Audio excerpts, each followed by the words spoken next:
just unbelievably packed each and every night, and the fans have moved out here for the Speedway. It's going to be a great race under the lights. Which driver has caught your attention tonight? Well, I think the number 9. I think Chase Elliott's been out of the car due to injury. For that reason, he's way down in the point standings. He needs points to try to make the playoffs, but a win is a guarantee. I'm thinking the 9 of Chase Elliott, he won here last year.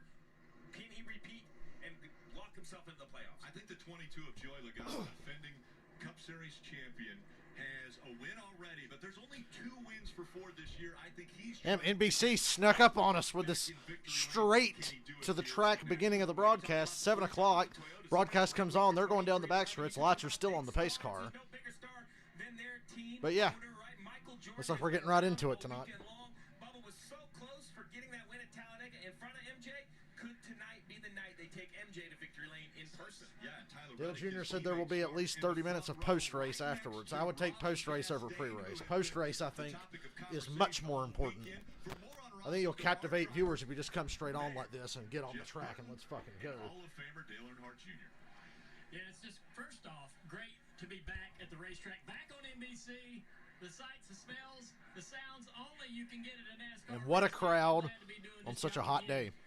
The drivers are out on the racetrack. They're going through the final sort of checklist inside of that race car. It's been warm this weekend, a little humid tonight. They're making sure those cool suits are working, that helmet fan's working. They're also checking with their spotter, making sure they hear their spotter all the way around the racetrack. Yeah, let's go down, watch them on pit road. Look at what they're seeing. What they're doing right here is they're trying to find their pit box. Number 1 goal, find your pit box. Where do I have to stop? Don't overshoot it. That's why they won the races. They come down pit road every week. Also checking pit road speed. They got to make sure that they're pushing that to the limit. The crew chief's giving them the speed they're running. They don't have a mile per hour. They got a tachometer inside the car, so they use that tach, and the crew chief tells them, too fast, slow it down. You can be more aggressive. It's critical to push as hard as you can all night during these pit stops. And you mentioned the excitement about being down here. Flying solo tonight. I never heard from Anthony. Dylan just got off work but has to go home and do laundry and cook and all that shit, so we're flying solo for a cup race for once. And he did it publicly, and since then, hadn't been as good. Performance hadn't been as good, but tonight, he's got a fast race. Darlington was definitely the turning point for Ross Chastain this season. Go win one, Ross. Another guy who's fast here, but has been fast for the last several weeks, Martin Truex, and Kim has more. That's right. Lots of momentum for the 19 team of Martin Truex Jr. In fact, they told me they are still riding a wave of confidence from their win 2 weeks ago at Sonoma. Fast in practice. In fact, top 3 speed in practice. They swept both stages here last year. We'll see what they can do, Dave, from the 6th starting position. Truex, the heavy favorite. 3 wins, he's in the playoffs, but he wants that regular season championship. A win here tonight at Nashville, well, he hasn't been great so far, would go a long way toward that. Marty Snyder. Dave, so far this year, the best I like that Cheddar's paint scheme. William Byron. He is the championship leader, but a moment ago he admitted to me Championship leader with a points penalty. He's still leading the points. third place car on the bottom end, a 7th place car, and Rick, he said we have some work to do this summer, which has traditionally been a very tough time of the season for the 24. Interesting, Marty, that they've got work to do. 3 wins already. On the 1 to go now, going through turn 2. What's up, Michael? How about that? No pre-race. Just come straight on, and here we go. It's the first ever poll for Trackhouse. I'm actually kind of shocked that Trackhouse hasn't won a poll until now. Hey, Noah Gregson's back this week. Qualified 30th. That's probably where he's going to run most of the day. Harrison Burton, Brennan Poole, making one of his few starts here in the Cup Series.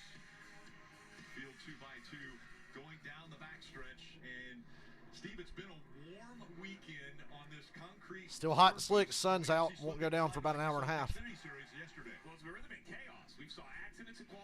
A little bit of a transition race here, kind of like the 600 at Charlotte. That has to be on the mind of these drivers as they're coming around. It is a night race. The lights will come on, but right now you see it. The sun is shining. The track is slick. How aggressive will they be early?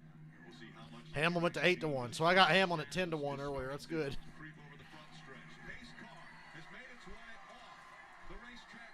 That old Denny Hamlin bet's going to pay off sooner or later.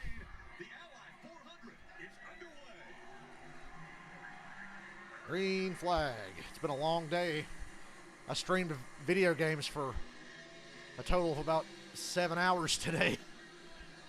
Hour and a half in NASCAR, 5.5 playing Spider-Man. Ross takes the lead. Cup cars make it out of turn 2 on the first lap, unlike the Xfinity cars.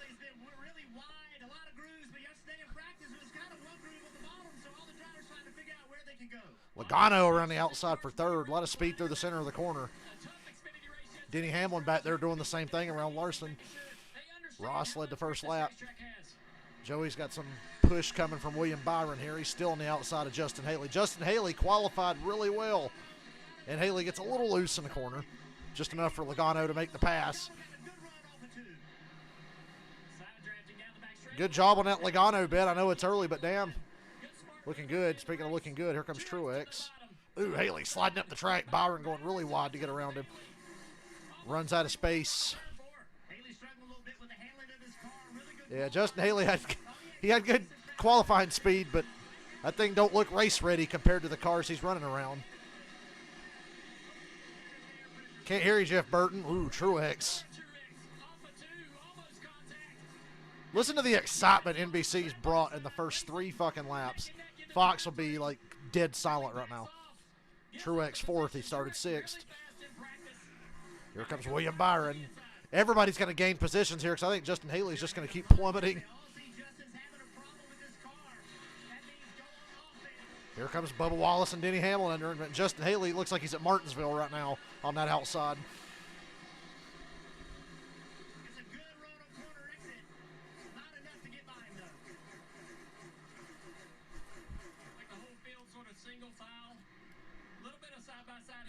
Chase Elliott up to 9th. I think that groove will widen out. Hopefully being a night race doesn't hurt that. Remember, years back in the old car, night racing was bad in like 2015, 16, 17 because it would always become a single groove racetrack no matter where they were at. I hope that doesn't happen here. I hope that resins enough to keep the track widened out.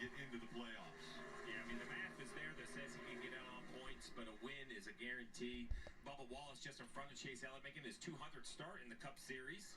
Bubba's 200th start, wow. His co-owner, we're getting old.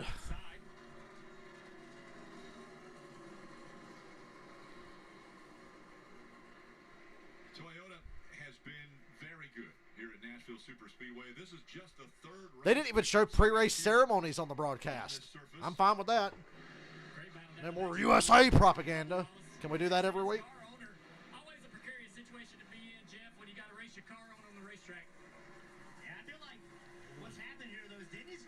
Bubba Wallace passing his car owner.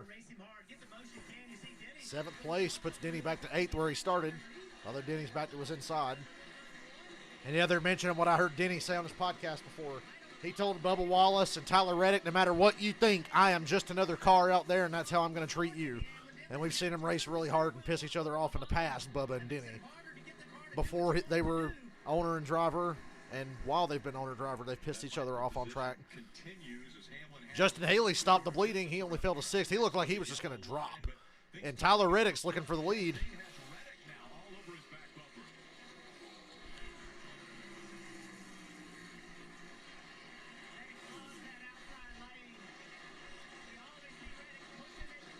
Can they get Jeff Burton and Dale Jr. up in the goddamn booth? We can't hear them.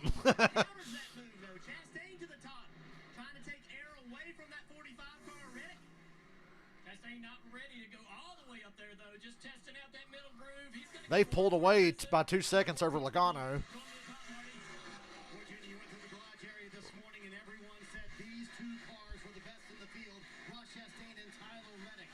Denny holds off Bubba for 7th for now.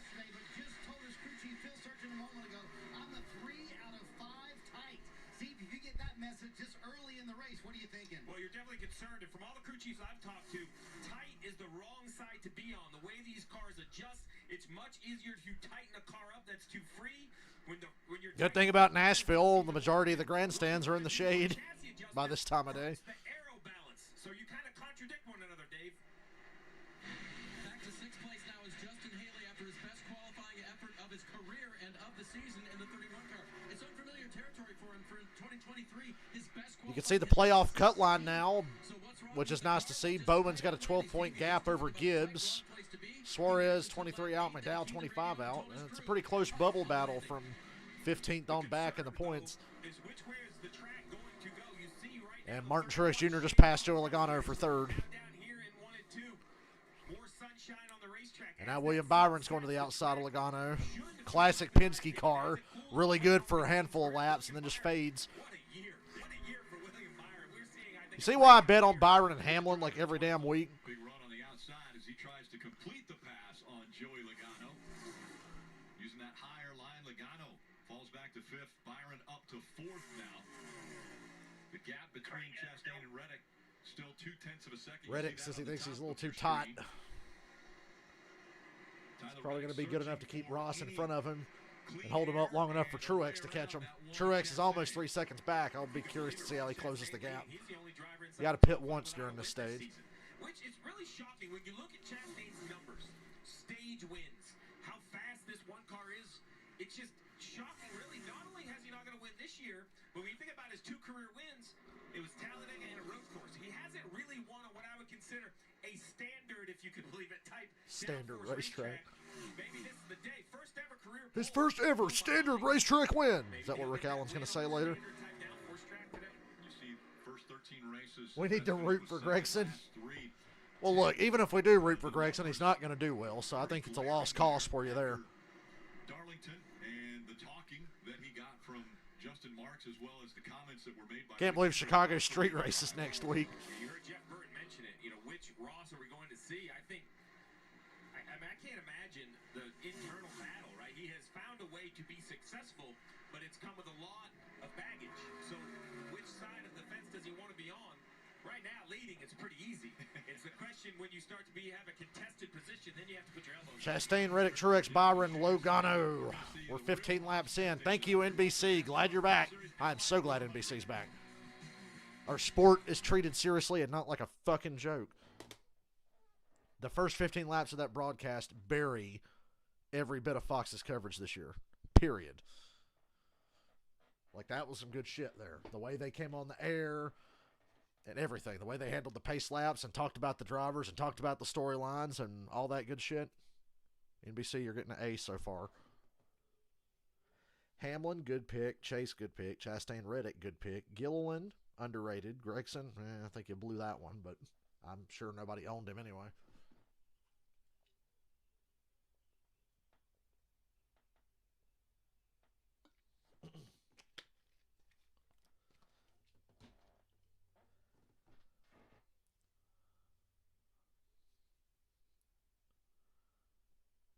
Gran Turismo 7 commercial. Can they put NASCAR back in Gran Turismo? I'd buy the damn game if they did. Michael, I think you need a lot of attrition tonight. If you need Xfinity Series race attrition, if you're going to get Gregson a top 20 tonight. Denny Hamlin's up to 6th. He just passed Justin Haley. Chase Elliott passed Bubba Wallace for 8th. They're moving forward. I'm in it for the long haul tonight with Denny.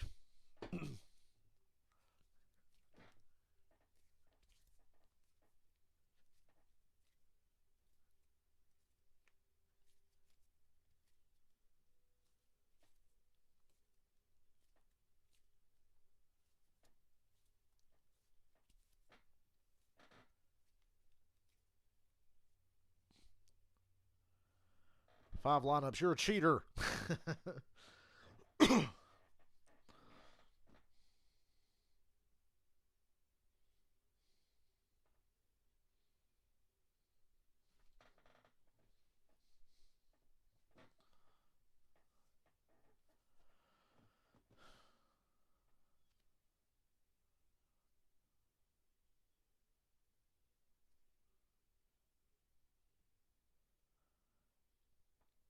Truex has stalled out. Reddick still within 0.3 of Chastain. A lot less chaos than yesterday. We expect that. These cars have a bigger tire, better brakes, more grip. I don't like that, but... And then again, also, these are the best drivers in the country when it comes to stock car racing. They show it week in and week out. Hopefully next week they really show it in Chicago.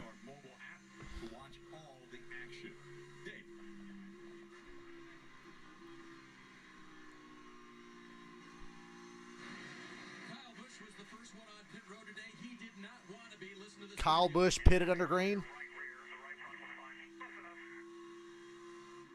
Kyle Busch made a green flag pit stop. Said he had a right front going down. They changed all 4 tires on the 8. Kyle thought it was a right front, and it turned out to be a right rear. But you could look at it either as a bad brake, flat tire, or great brake.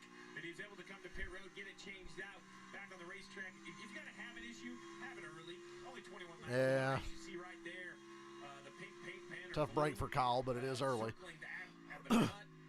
Damn, the 43 just mirror drive the shit out of Kyle. They're not even racing for position. Kyle's the only car lap down at the moment. It's obviously going to change. Chastain and Reddick are hauling ass.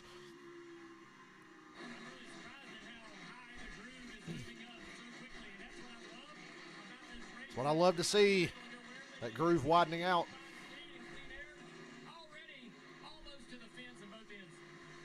We've been riding along with the Cheddars on board there with Kyle Busch. Now It's a shame the 43 sucks this year. Their paint schemes are on point. Boy, is Jimmy Johnson cancer to every team he races or owns now? Like, Jesus. Hey, speaking of Jimmy Johnson, he'll be back next week. He's going to be in the shit show at Chicago. That's what we're going to call it, the shit show at Chicago. Denny Hamlin, top 5, baby. Here I come. See how the yellows play out. Chastain still with that quarter-second gap over Tyler And Reddick still in Chastain's tire tracks with a 4-second gap over Truex. Get out of Ross Chastain's shadow. And it's Martin Truex Jr. William Byron back there in fourth.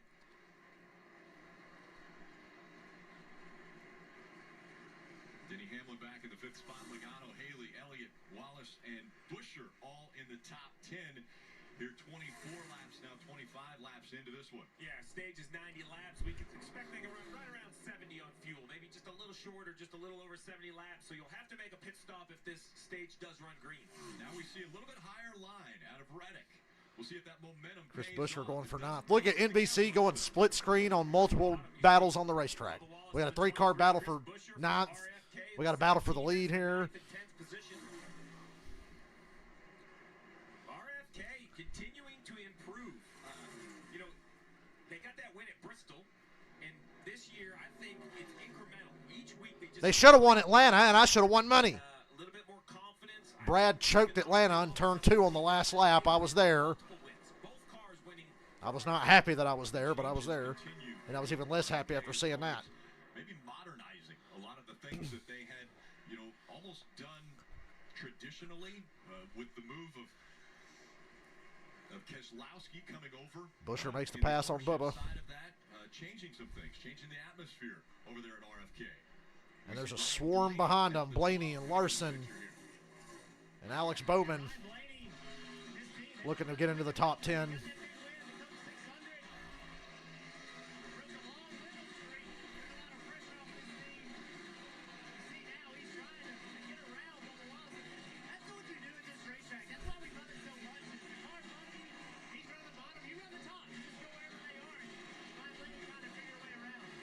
What's up, Karen? Yeah, you've been gone a bit. Wondered where he was. Reddick lost a little bit of ground to Chastain this last lap while we're watching the 10th place battle.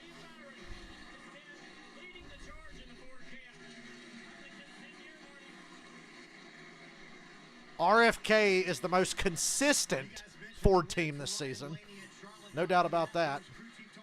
Damn, Blaney almost hit the wall off of 2. My God. Hell, he might have hit it. Passing Bubba for 10th anyway.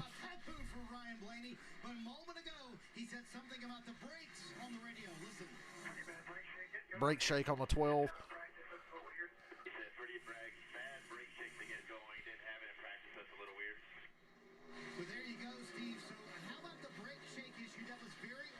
What happened to Larson? I don't know. He just kind of fell out of the top 10. He didn't fall far. He's right there. He can see 10th. It's going to be fine, Rick. It'll clean itself up. But the truth is, we have seen some rotor issues at St. Louis. We've actually had some brakes fail and come apart. Let's take another look. Just high Ooh. to the right side of the 23. Old car that might have cut a tire. Position or just got a little bit up the racetrack. I don't think the contact was too heavy. Not a lot of damage, but that brake shake. Thank you for running me in the fence. Really appreciate it. He said Bubba run him in the fence. Maybe a little bit. Bubba did kind of close up on him there off of 2. Bubba ran him into the fence? So It's close. He was gonna have more space on the outside of Bowman Bubba, passing but Bubba. whether Larson it's passed space or the Bubba. air, or the vision, or the Hendrick combination, Carr's moving it's gonna forward. go away into the fence, but we're gonna monitor that brake situation. To close out that story, normally shake is something on the pads, but what we thought happened in St. Louis is that these rotors actually have a little bit of float, and when that freezes up, they grow and make contact with other parts of the brakes and they can explode. So we'll have to see if this 12-car brake issue is just an annoyance or a true concern. And again, Blaney currently running in the 10th spot, just behind Busch. Kyle Busch is dead last a lap down. He's the third car a lap down because Chastain started lapping people. 0.8 of a second separating the top two. There's tons of excitement down here, Junior. It's a lot of fun to be here. I would expect pit stops in the next 12 to 15 laps.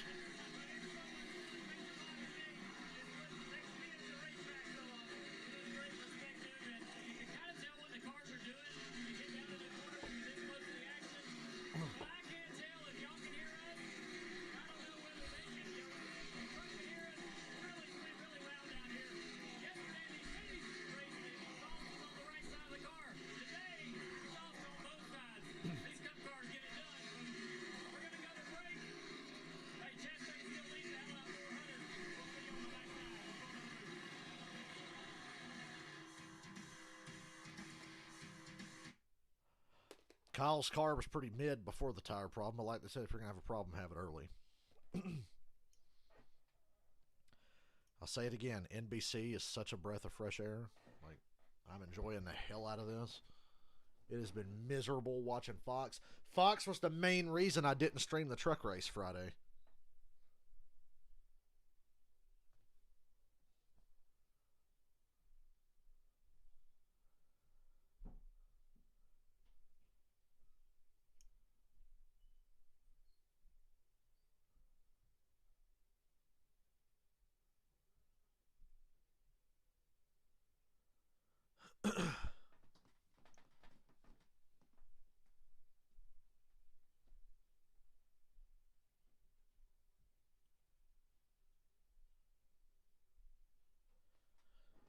Corey LaJoie passed 3 cars on the outside line in one lap. Suarez, Cindric, and Briscoe.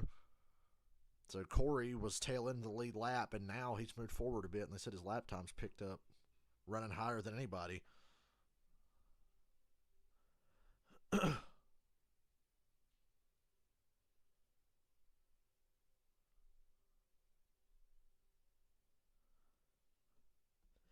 A boomer posted, NASCAR and NBC out to a terrible start. No invocation, no anthem or command. Way to go.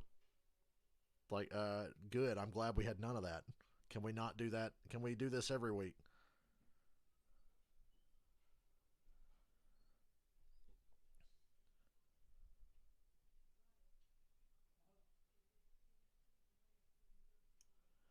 We're not going to stop and say a fucking prayer or do our U.S. propaganda because there's rain on the way. If it rains later, there's a chance it might rain after 9 o'clock.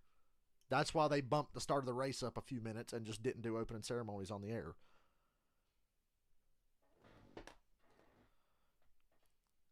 Colleague Racing's doing pretty well. Allmendinger's 13th and Haley's 7th. So I think Colleague's got Nashville figured out in Xfinity, but their cup shit's getting better too.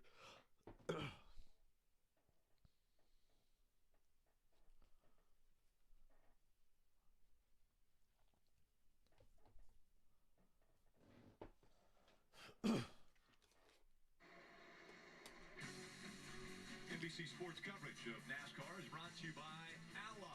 Do it right. Sonic. Sonic. That's a good catchphrase. Sonic. Let's go places.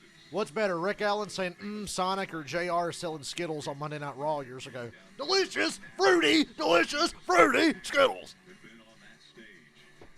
Careers Chastain still leads. I think Chase Briscoe's last car on the lead lap. couple guitars after winning at this racetrack. Shocker, Stuart Haas car tailing in the lead lap. Bubba Wallace has plummeted to 16th. Carl Edwards! Woo! See, if we had pre-race, we would have gotten Carl. That's because you won your 6 times overall. It's pretty good. It's not easy here, is it? No, it's not easy at all. Coming in my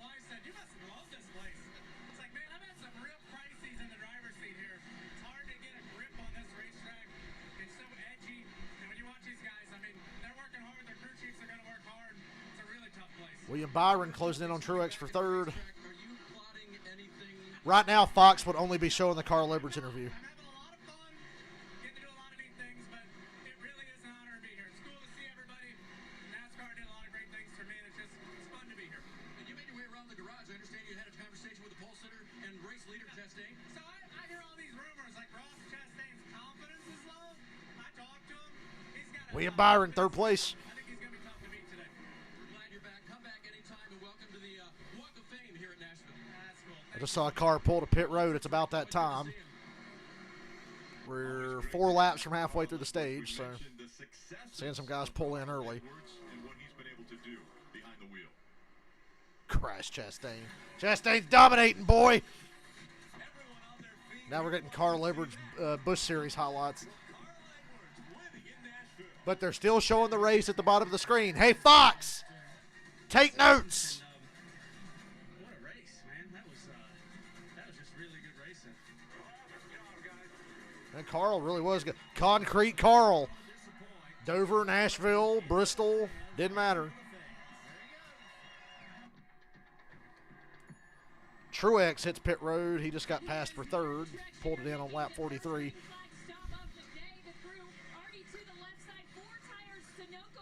Bubba, Harvick, McDowell, Hamlin, Larson, Ty Gibbs, Stenhouse, Almirola pit.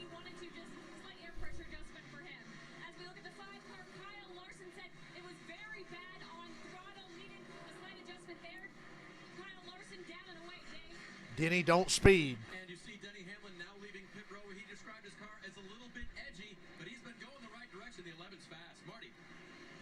You see leader Ross Chastain coming down pit road. Has led 42 laps to this point in the car. Ross pits from the lead. The further he ran. So all these teams in essence sort of splitting this first stage, which is 90 laps in half. Also Ryan Blaney on pit road.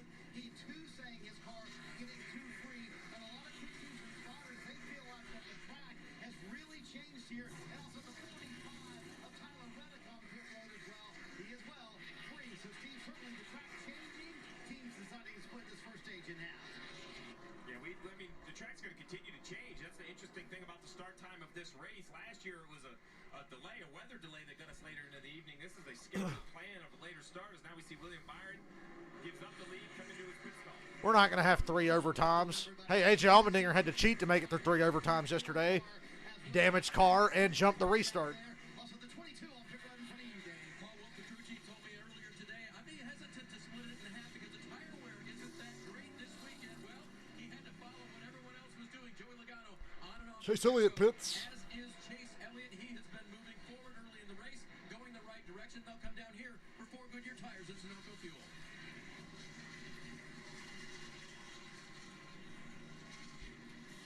Last year's winner, Chase Elliott. And we hear a lot of teams saying we've got to make some changes, some chassis adjustments. Kim. And here is the 6 of Brad Keselowski chassis adjustment there. 4 tires, Sunoco fuel. They felt confident about their long run. Need help on the short end. The 34 of Michael McDowell, a lonely roll down pit road at pit road speed. Michael Because of this, a McDowell, commitment line commitment line violation. violation. You see that yellow line, the orange box right there. He just crossed over. You cannot. AJ almost did that yesterday on the final pit stop. So an issue coming to pit road. For that reason, he had a pass-through penalty. Here comes Alex Bowman. Marty. Alex Bowman will run a little bit farther here. Blake Harris, his crew chief, making that call. Will come in for 4 fresh Goodyear tires like everybody else. A little too free for him. Now Daniel Suarez started at the very back of the field in a backup car today. He was so quick coming to the field. So Steve, if you're Travis Mack, do you leave him out? I guess the answer is no. You come to pit road right now. But Suarez has an awfully quick The Tootsie's car is so cool. He was very fast, wrecked in qualifying. This backup car has the same speed as that primary had earlier in the weekend. And that's very impressive. I mean, you just with the limited amount of practice, the teams just don't put as much effort into the backup cars as they used to. Congratulations to Trackhouse. I thought Suarez was going to be forced to miss his pit box with a 15 to his inside there. Almost slid through his box. A bit long in the box, though, Marty. A little bit long in the box, but a nice stop nonetheless. And they'll put 4 fresh Goodyear tires on here. Suarez, unlike a lot of the other drivers, saying this car was pretty good on that run. Didn't request any big changes. Back out on the racetrack. Tootsie's a very famous establishment here. Chastain's going to cycle back through the lead. Reddick's going to be within 4/10 of him, about what they were before pit stops. Byron will be third, Truex fourth, Denny Hamlin up to fifth. Kyle Busch running along here is seventh for the moment. And Elliott and Logano and Haley, or Larson and Haley.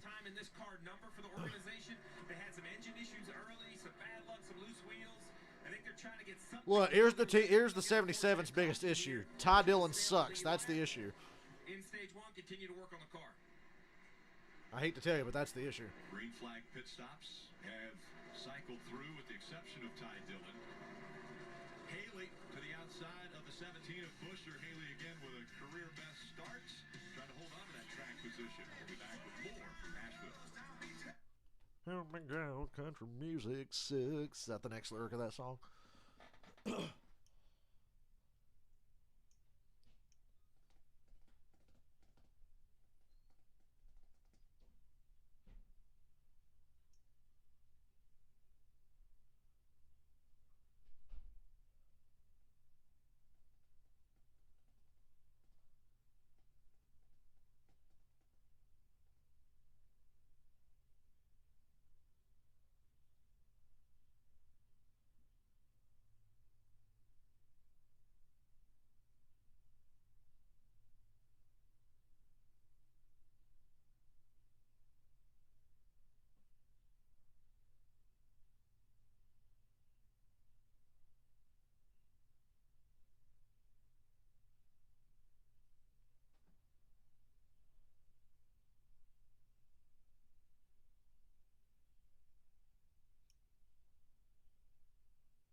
Go look at all this praise NBC's probably getting from everybody but the fucking boomers who missed their precious anthem and prayer.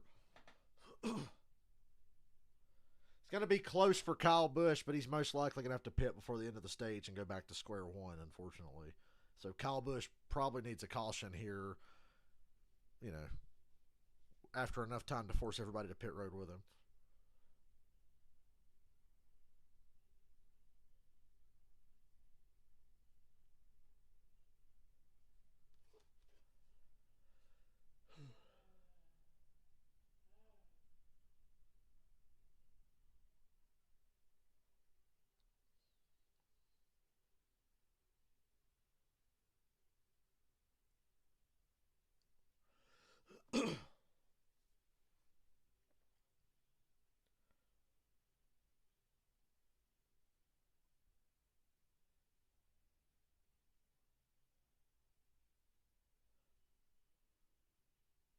McDowell blames his commitment line penalty on Noah Gregson. Said 42 was going to run me over, and I missed pit road because of it, and I get penalized. Tuesday on NBC and streaming on Peacock. Great aerial views and aerial coverage brought to you by Pods. If you're moving this summer, save up to 30% at pods.com today. Thankful that the sun is shining. There was talk of the possibility of thunderstorms going through here in the late evening, and that sunshine welcome. Look, God, Noah Gregson's going to get lapped. I'm shocked it's taken this long. He's not a big Ross fan. I bet he races Ross like a jackass here. And this might be an opportunity for Tyler Reddick. It is fun to be down there. Excitement. The cars flying by. You kind of forget how fast they're going until they're standing right next to them. They are rolling down the front straight. Such a big difference from yesterday with the Xfinity cars and the dual exhaust coming down the left and the right side for the Cup cars. Once they start wrapping around the entire racetrack, it's really impossible to drown out that noise. But it is fun. It is fun being down there, and that energy at the start of the race was exciting. And I'm impressed by this race car and how it competes at this racetrack. I'm impressed with Nashville Super Speedway. These cars like big racetracks. For whatever reason. Would race this well the last 2 years. It's been incredible. And look here. Look at this. This is the type of racing we're going to see all night long. 2, 3 wide. 3 wide. Haley, Allmendinger, and Blaney. Allmendinger trying to work his Ooh, way to the middle. AJ. Sandwich. AJ. Colleague racing drivers right there. Woo.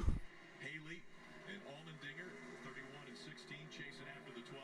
And Allmendinger, that big win yesterday. And there you go. What'd I tell you?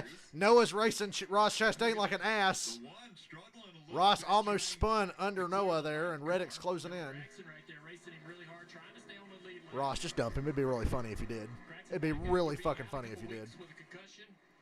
Sonoma took an off weekend to get a little better. But look, this is not allowing Reddick Ross to looks like close. he's finally going to make the pass. Reddick closed a bit, but In a position where the air's a little bit dirty. I thought he was going to pass him when I saw Ross get Slipping loose. around a little bit.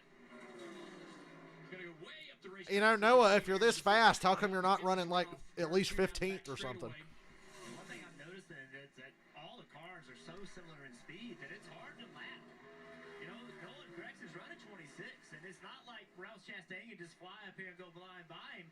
And to me, like, I think the Ross is showing good patience for the moment. pinching him off.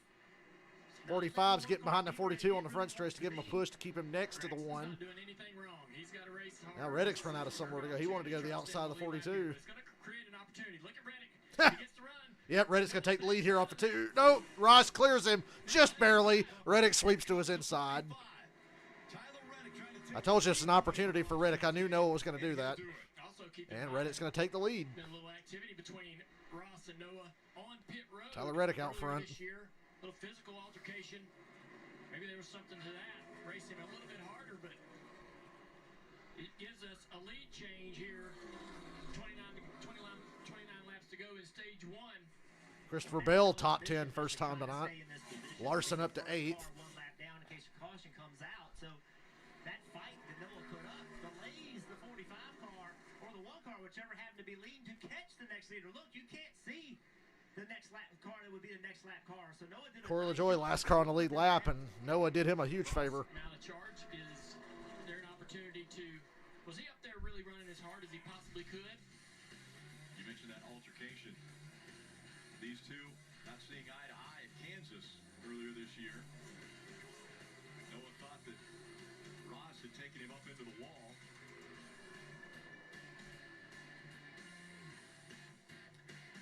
Chastain's going to connect with a right. Noah had a good one coming back. It gets broke up before Noah could respond. I don't think they like each other. I don't think Ross gives a shit about Noah Gregson.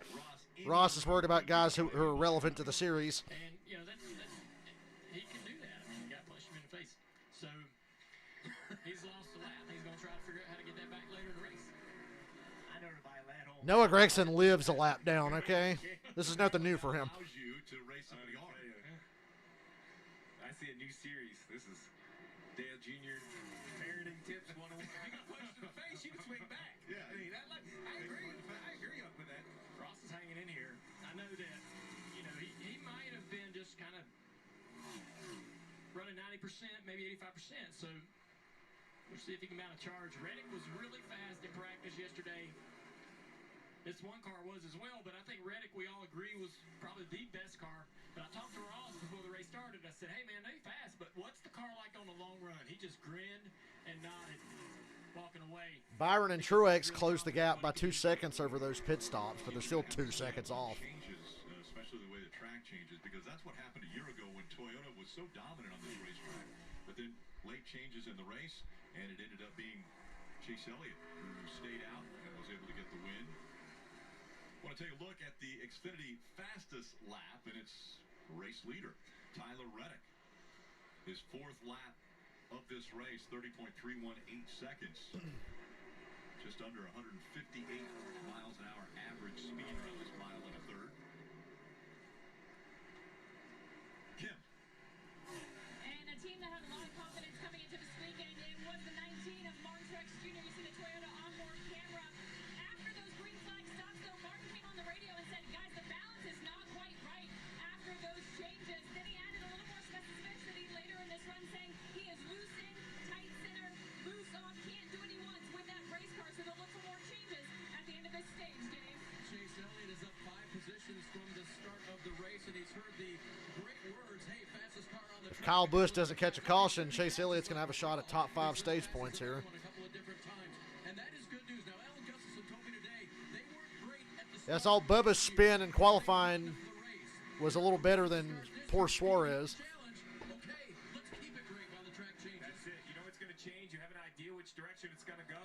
Chastain under Reddick for the lead. Going to get it back.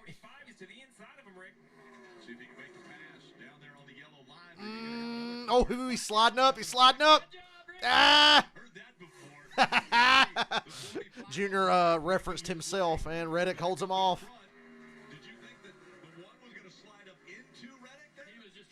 With Ross sliding up into somebody, I expect the worst end result for both parties.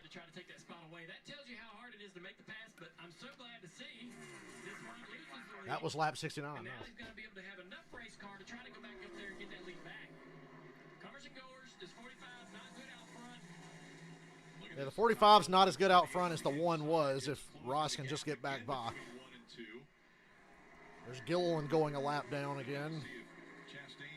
Is he 2 down now? He's got 20 more laps to figure it out before the stage ends. Running the top.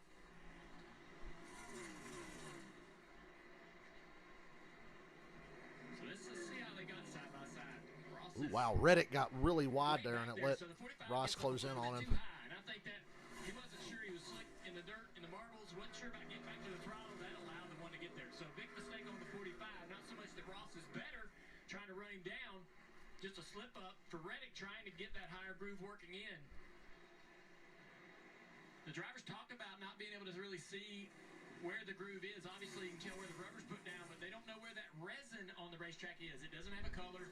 So when you try to move the groove even higher and higher and higher, you take a risk of getting up there in the dirty stuff. Reddick's been out front for 11 laps. He's being chased by Chastain, who was up front for 52.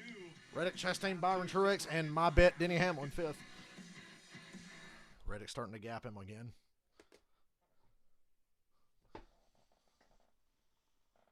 Yeah, if Ross screws up and takes somebody out tonight, we can say he's back. Karen, you do realize Kyle's going to have to pit before the end of the stage, right?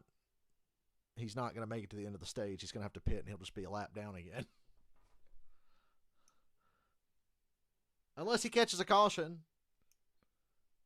I keep waiting on that. Ross was potentially trying to give him one there. That really would save Kyle Busch's race.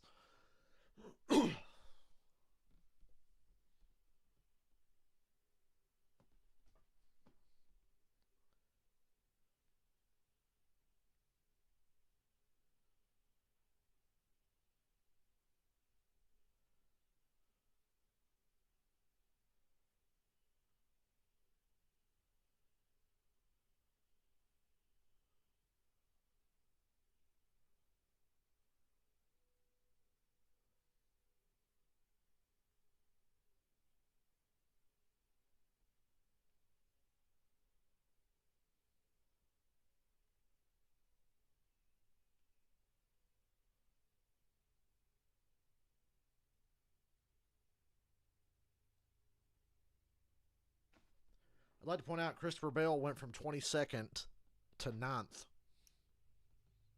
Keep an eye on that. Allmendinger's top 10 as well. Logano's drifted back to 11th this run.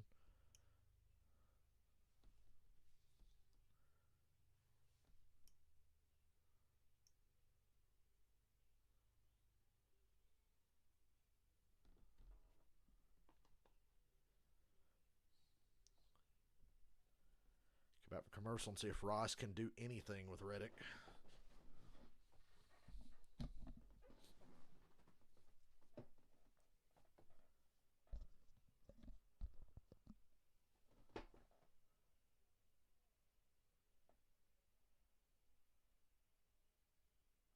Yeah, Kyle Busch went from 34th to 7th by simply staying out. He didn't pass anybody until they pitted.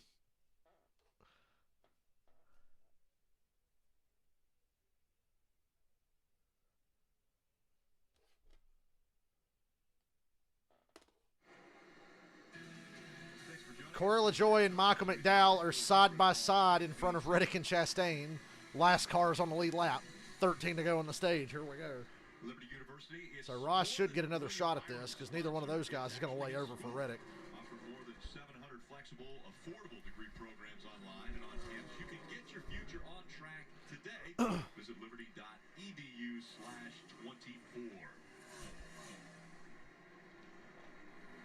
Byron moving up through the field here into third place.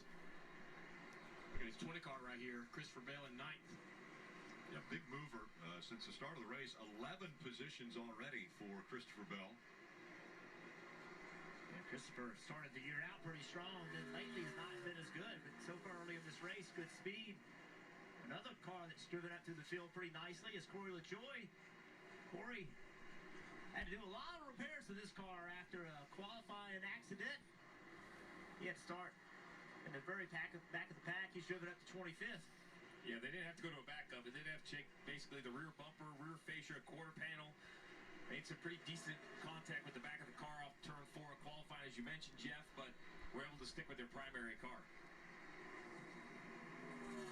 LaJoy getting that opportunity to fill in for Chase Elliott, and that kind of dream job of driving for Hendrick Motorsports. Yeah, it didn't go so well for him at Gateway, did it? A very strong contender. When he gets the opportunity, we saw him at Bristol fighting up front. When he gets the opportunity, has a good car underneath him. He's very competitive.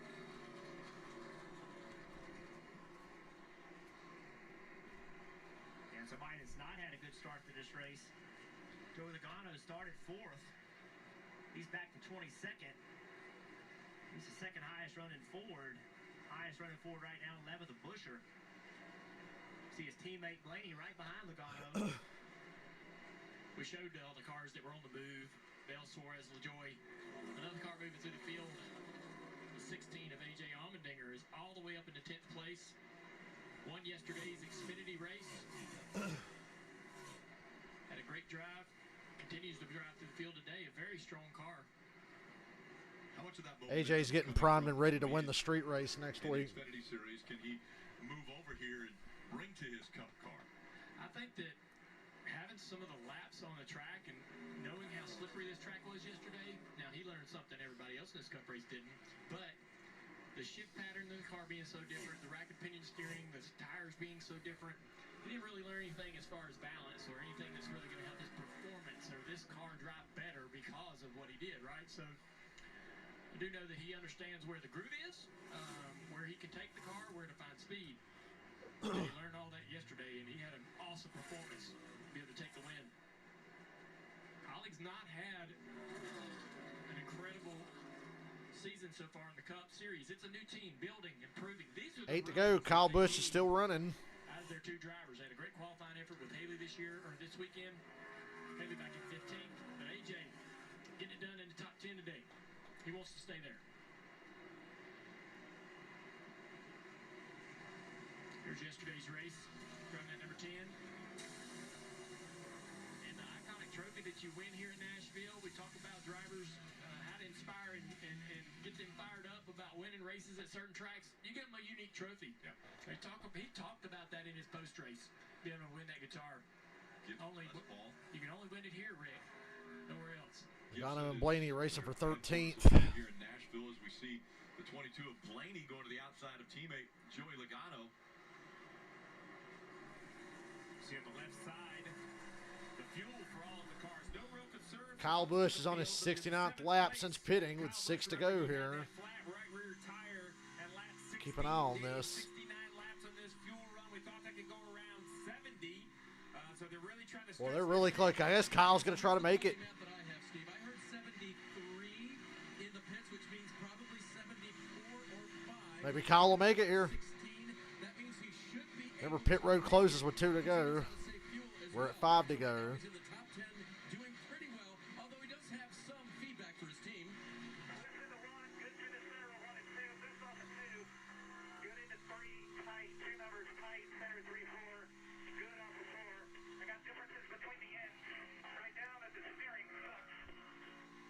Kyle says his steering sucks. Your fuel mileage better be good, though. I like this. He didn't say, hey, can you fix it? He should write it down so we can talk about it this week. I know you can't fix it, but this needs to be discussed this week at the meeting. I don't like the steering. That was great description, though, guys. Chastain, he took us really a little further lap, back now compared from the two Reddick. ends, not just entry, middle, and exit. A lot of good information for his crew chief. Ross got really tight there in 4. A little bit trying to get a run on the Corey LaJoy's last car on the lead lap with 3 to go. Some traffic. This presents an opportunity. And look at the back there. Byron, Truex closing in on the duo up front. And yeah, Byron and Truex are here. They were 4 seconds back before pit stops. They came out 2 back. Now they're within a second. Just under 3 laps to go. Truex firing it down into turn 3 down. Shifts. Looks low. On the 24 car, Byron back to the throttle. Back in the high gear right there. Early shifts down in the corner. This is the one racetrack where shifting doesn't hurt the racing.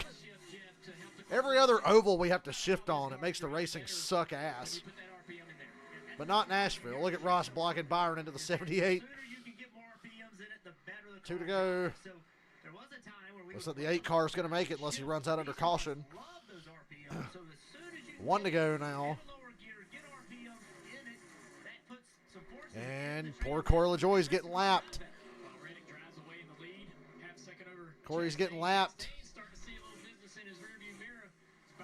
I'd say Ross could capitalize here on Corey putting up a fight on Reddick, but he's having to look behind him at William Byron. Lap him, Reddick. No.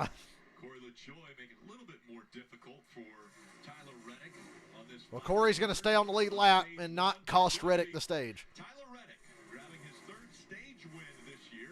Chastain barely hangs on to second over William Byron.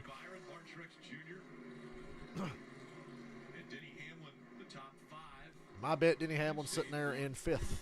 And Corey stays on the lead lap there by racing hard. Kyle Busch still rolling. No Gregson, so he'll be the first car lap down for an opportunity to get the free pass. Chase Elliott 6th in stage 1. Reddick with an assist from Noah Gragson to win stage 1. Again, a great event from here at Nashville Super Speedway. Little brush with the wall there on the 12. Ryan Blaney, how about a brush with a bowl? Yeah, that's in the infield here. Oh, God, NBC, don't start showing the kids. Please don't start. That mechanical bull looks wimpy as fuck. Need one of them really violent ones that'll toss you around and throw your back out.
Goddamn Gilliland's 3 laps down.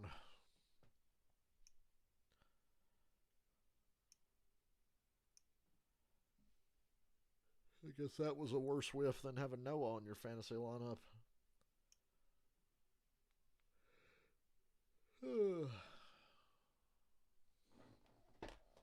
And Kyle Busch was out of gas under caught. I'm kidding. Oh my God.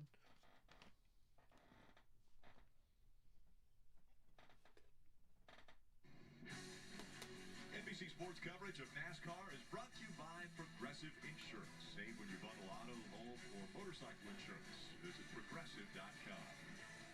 And by Credit One Bank, a credit card company.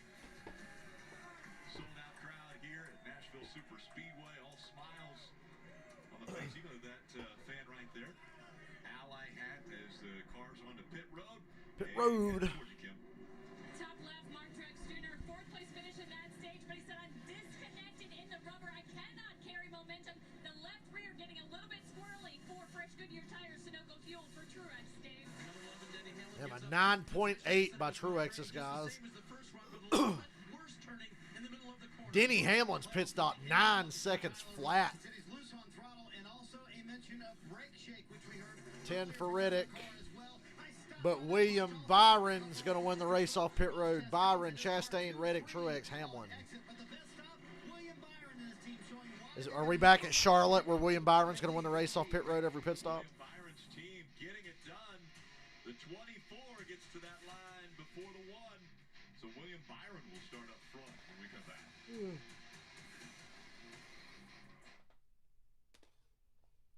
Be right back.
I slept 12 hours last night, but I did wake up at 7 this morning, so I guess it's starting to catch up with me.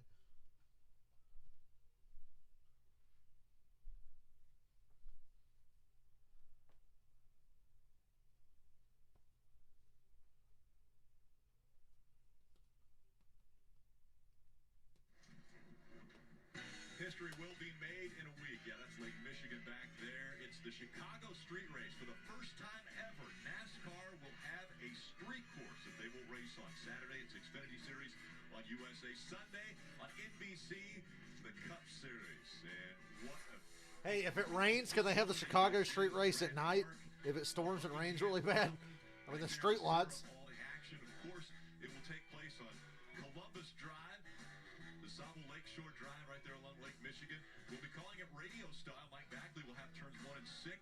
Dale Earnhardt Jr. right at the end of DeSable Lakeshore Drive there in turn 4. Then back on Michigan Avenue is Jeff Burton in turn 11. And Steve, you and I have the opportunity to be right there on Columbus Avenue when they come back to the start-finish line. So much fun. We're looking forward to this. And actually, the Peacock pit box will be right by Buckingham Fountain. And right now, Parker Kligerman is actually at the course. And Parker, what has amazed Man, look at the track. It's getting built. since you've been to the course today? That is going to be the You can see craziest right now, shit. It was actually pretty nice, and then just as we started this, it started downpouring here. But behind me, you can see the beautiful skyline, and it really gives you a sense of how this track is deep in the heart of Chicago. And right now, I'm standing in what's called the President's Paddock Club, which is an Ida B. Wells drive, which leads to sort of the entrance of the city. And actually, it's at the end of where turns 8 and 9 are on this 12-turn course. And it's fitting that NASCAR would choose Chicago as its first ever street course race because back in 1895, the first ever History major lesson. auto race in America was held here in Chicago. To Evanston and back to Chicago, it was 54 miles. It took 10 hours and 23 minutes. And I'm no rocket scientist, but I think the races on Saturday and Sunday will be a little faster than that. And I can tell you, it is palpable, the enthusiasm that this city has for this race. No, it's not. Around here today, you can see fans and people taking pictures of the course being set up, the grandstands, all the event atmosphere around here is starting to build up. You can just tell that everyone's excited.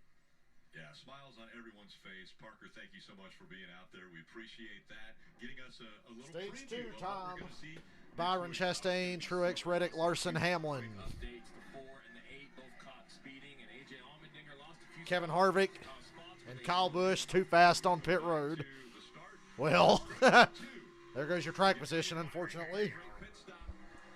He's up front. Stage 2. Chastain on his outside. Big. Wow, what is that fucking mess in mid-pack? 4 wide. Might be 3 wide here on the Truex 3 wide for the lead with Byron and Chastain. outside of Byron. Chastain around the top. Right there. He's taking the lead. Byron, Well, for the moment, the left rear, Chastain, you got to get it now. You got to get out front and check out. Chastain surging ahead on the high line. Wow, still 3 wide for the lead. Still 3 wide. Ross getting a little tight. 24 of Byron. Gathers it up off the corner. They are 3 wide for the lead, man. treble for the lead. For an entire lap. For almost a full lap. A full lap now. Chastain with the advantage when they go into the Truex giving them plenty of room. Truex is hugging the bottom. Wins at 19. Still 3 wide for the lead. Still. Byron charges the corner. Truex kind of backs off, but now he gets back in the gas. They're still 3 wide, and they're 3 wide for 4th. Jesus. That's Christopher Bell and Still 3 wide. that's holding on. Truex, Byron, Chastain. The fight for the top. Still 3 wide. Now for the spotters, to be reminded of you, 3 wide, whether on the top And they're still 3 wide. of the room, especially on corner entry. Nobody's losing an inch. This is unbelievable. I think they're finally going to get ahead of Truex. Ooh, Byron's really pushing. Oh, he can't. They're still 3 wide. Truex goes way to the bottom. Now Truex is going to clear him. Truex takes it. My God. Lap after lap after lap. Truex gets clear finally. I can't believe Truex got clear. I thought Ross for sure was going to get it off that hot line. Byron slides back to 3rd. 2 wins already this season. 2 out of the last 6 races. As a matter of fact, he's been one of the hottest drivers in NASCAR, not only this year, but over the last 8 years. He's been the winning. Byron for 2nd. Ross trying to go Takes it back, off of 4. tight again. Clears Chastain aggressively at the start-finish line. Byron there. Truex starting to check out. Down into turn 1, trying to go after Truex. Truex won both stages here last year, was fast all night long. Didn't get the win. He wants to come back here and try to do it tonight. While these two right here, Byron, Chastain continue to battle.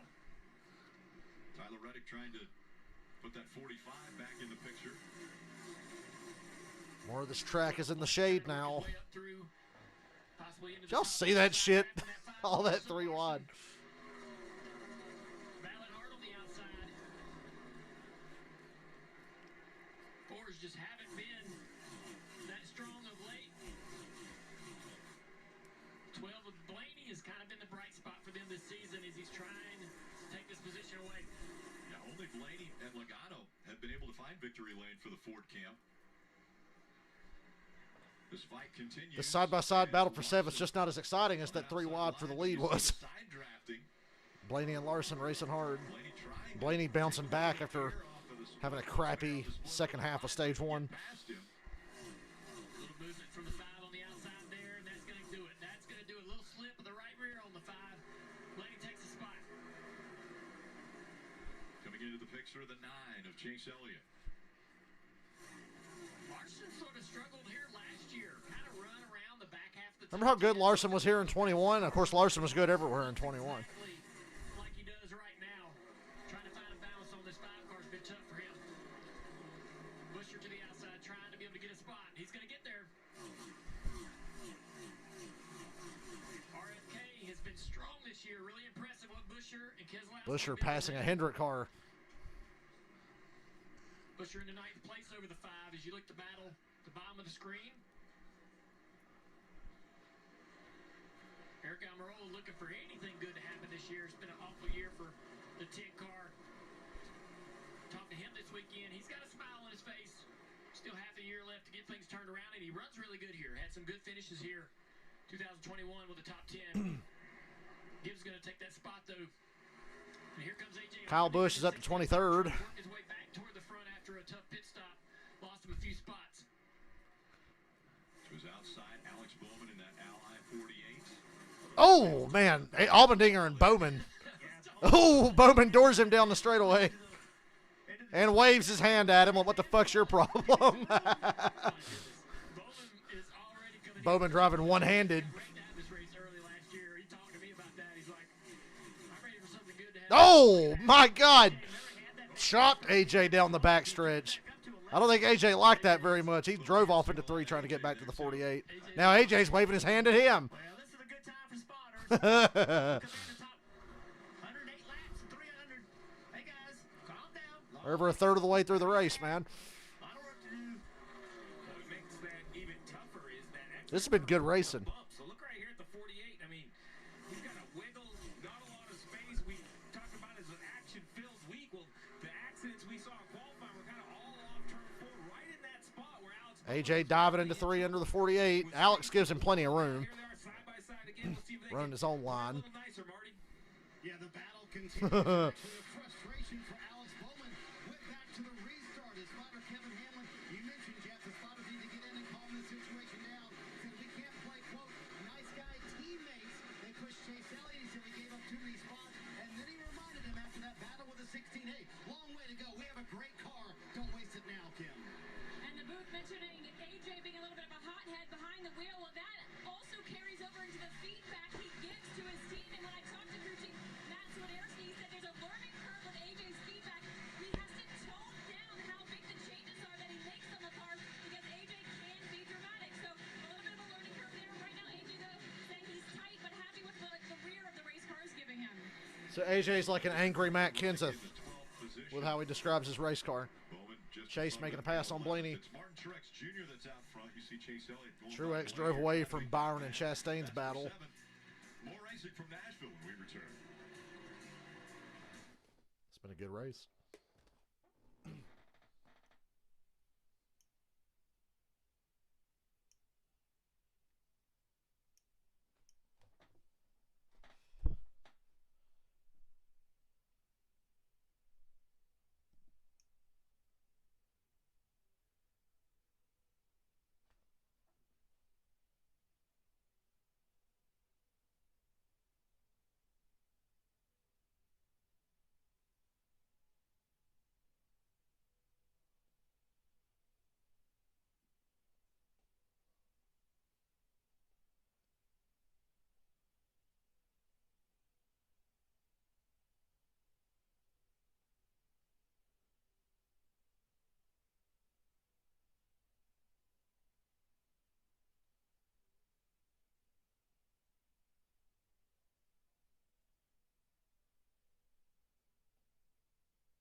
When are we going to start seeing NFL commercials? Is this it? No, this is college football. Boo. I'm kidding.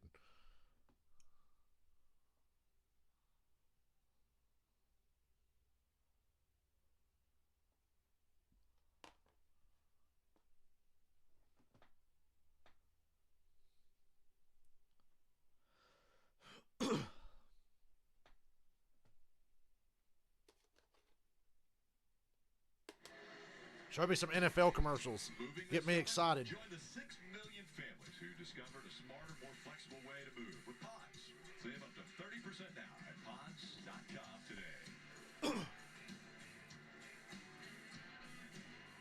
What a crowd, Rick. I mean, it's a sellout. Place looks Hope they amazing. keep racing at this track. We were coming in early today, and Until they get the short track package and cars fixed, I don't want to see the fairgrounds. all day long. This is If I'm being honest. continuing. Woo, nice car. You see that? That was a Truex, the second half out front. Truex Jr. hat with the 19 Martin Truex Jr. T-shirt. That's like Kyle Busch, showing your 19th commitment, after you know, restarting commitment 27th. To the generations. The years of support. I like that. Martin Truex Jr. out front by a second and a third over William Byron. Byron had got the lead after his pit stop, but it was Truex that was able to get by him after that three-wide battle. And most recently, the 19 of Martin Truex Jr. Very impressive run at Sonoma. It was impressive because, you know, no stage breaks anymore at the road courses.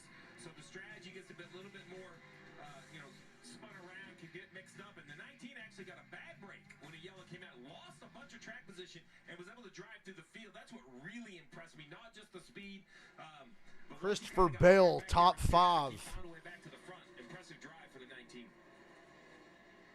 I mean, these numbers right here are just amazing since 2016, right? 30 wins.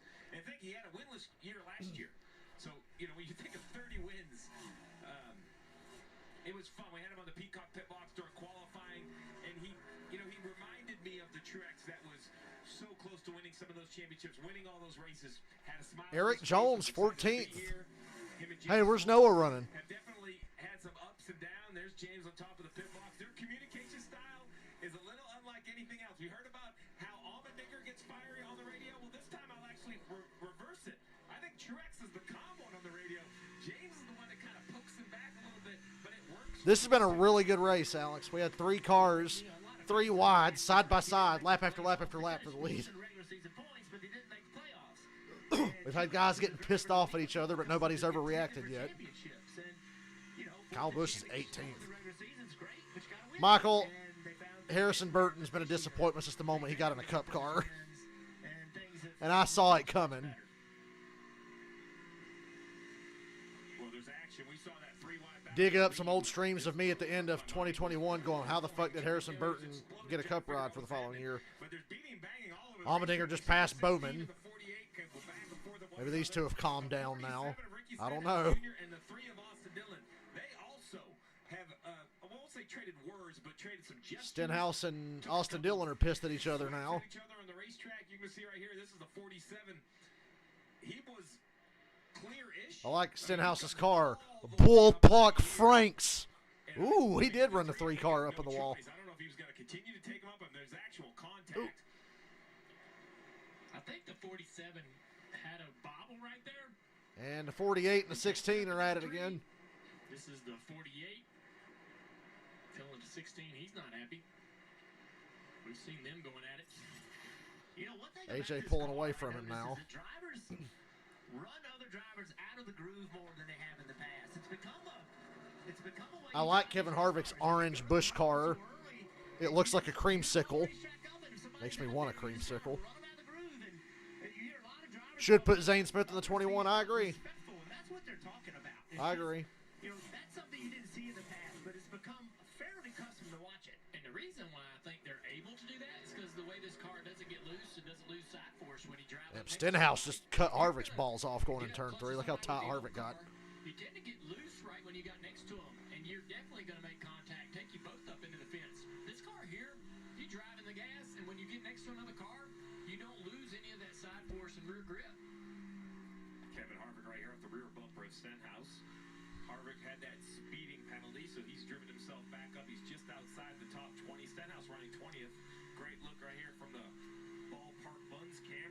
Bullpuck Franks. You know, Jeff, you talk about that move, and I remember the first time we saw like those big slide job moves, and you were unhappy with those. Stenhouse having a bad exit of 4 there. I'd love to see your reaction if someone just ran you kind of up and took the lane. You guys would lose your minds. Would not have been happy. I know Jeff Burton. Jeff Burton could not handle this shit. Jeff Burton would have a seizure. He'd have a stroke if he raced the way this is now.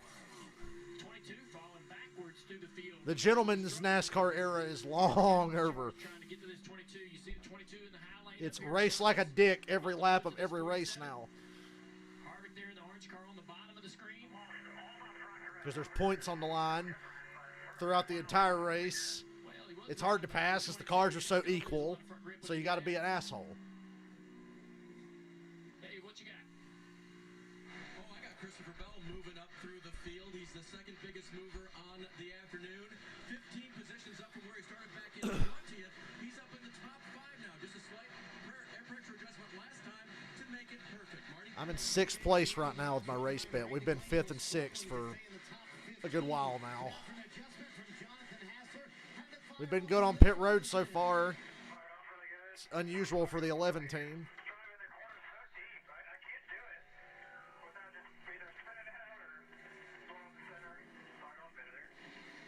Little honest commentary from Ryan Blaney saying, I cannot drive as deep as those around me, saying if Little's losing a little bit of grip at the end of the run too, Jim. Well, we've talked about the building that RFK is doing, and I asked crew chief Scott Gregg what their approach is for this 17 car of Chris Buescher, and he said, you can't just hope to knock off a win. You have to do the work to consistently put yourself in position. For them, that means... Do I think Hocevar will take Josh Berry's ride? I think there's a chance. ...weekend, and they feel like they've done a good job of that this season. They're continuing that now. Buescher right now in the 10th Since position. Berry's leaving the 8 car, Hocevar might be the one to get it next year. See Buescher right now, playoff bubble. He's currently. He's got to learn how to act right, though. He's learning. He's getting better at that. Above that cut line. Mark Truex Jr. out Truex, Byron, Reddick, Chastain, Bell, and Dennis. Pit stops probably happen not long when they get back from commercial. He didn't come from last, okay? He was 27th. But still, a hell of a run for Kyle. He's got a pretty good car. They're actually, it looks to me like they're getting better as the race goes on, especially if he's that good in traffic.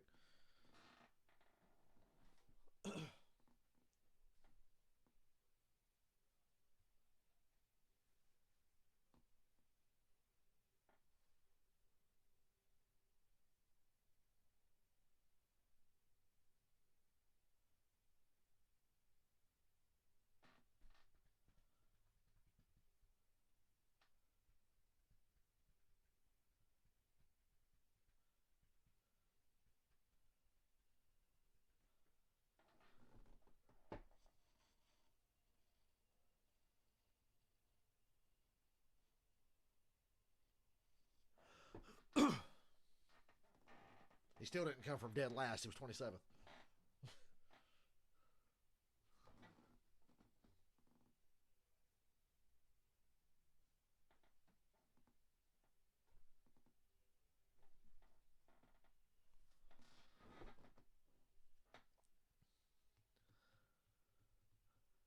Okay, I know I'm sugar-free right now, and I'm not going to do it, but I'm curious.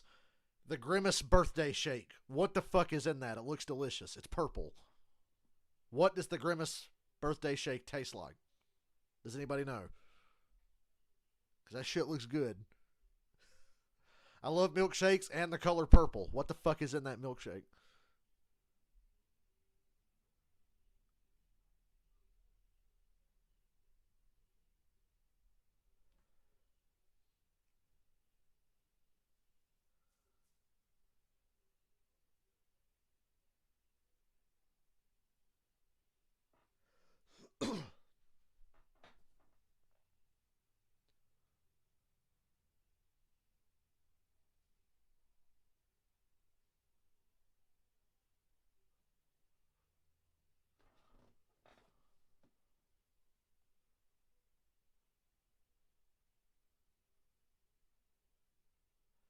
WWE Money in the Bank is next Saturday.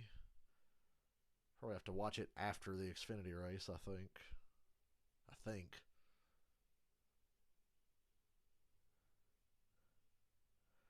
Well, you have to try it, Dylan, because I'm sugar-free now. Have to try it and let me know. Richard, Ed James, so many names made here at Nashville. It's the NASCAR Cup Series Ally 400 on NBC from Nashville Super Speedway. Martin Truex Jr. still out front, has a little over a second lead over Tyler Reddick, running in the second spot. And Reddick was able to get by Byron. We'll take a look at how Tyler Reddick passed William Byron for second. Byron at the top of the racetrack. Reddick turns down off the bottom of the corner. Down the back straightaway, a little bit of a side draft. Doesn't really get too aggressive with that. Byron lifting, allowing this 45 to go by. Realizes that he doesn't have the car to hold him off right now. Ty Gibbs and Kyle Busch, the first to pit road under this run. the front stretch. Kyle Busch and his old ride there. So the track will be changing, Dave.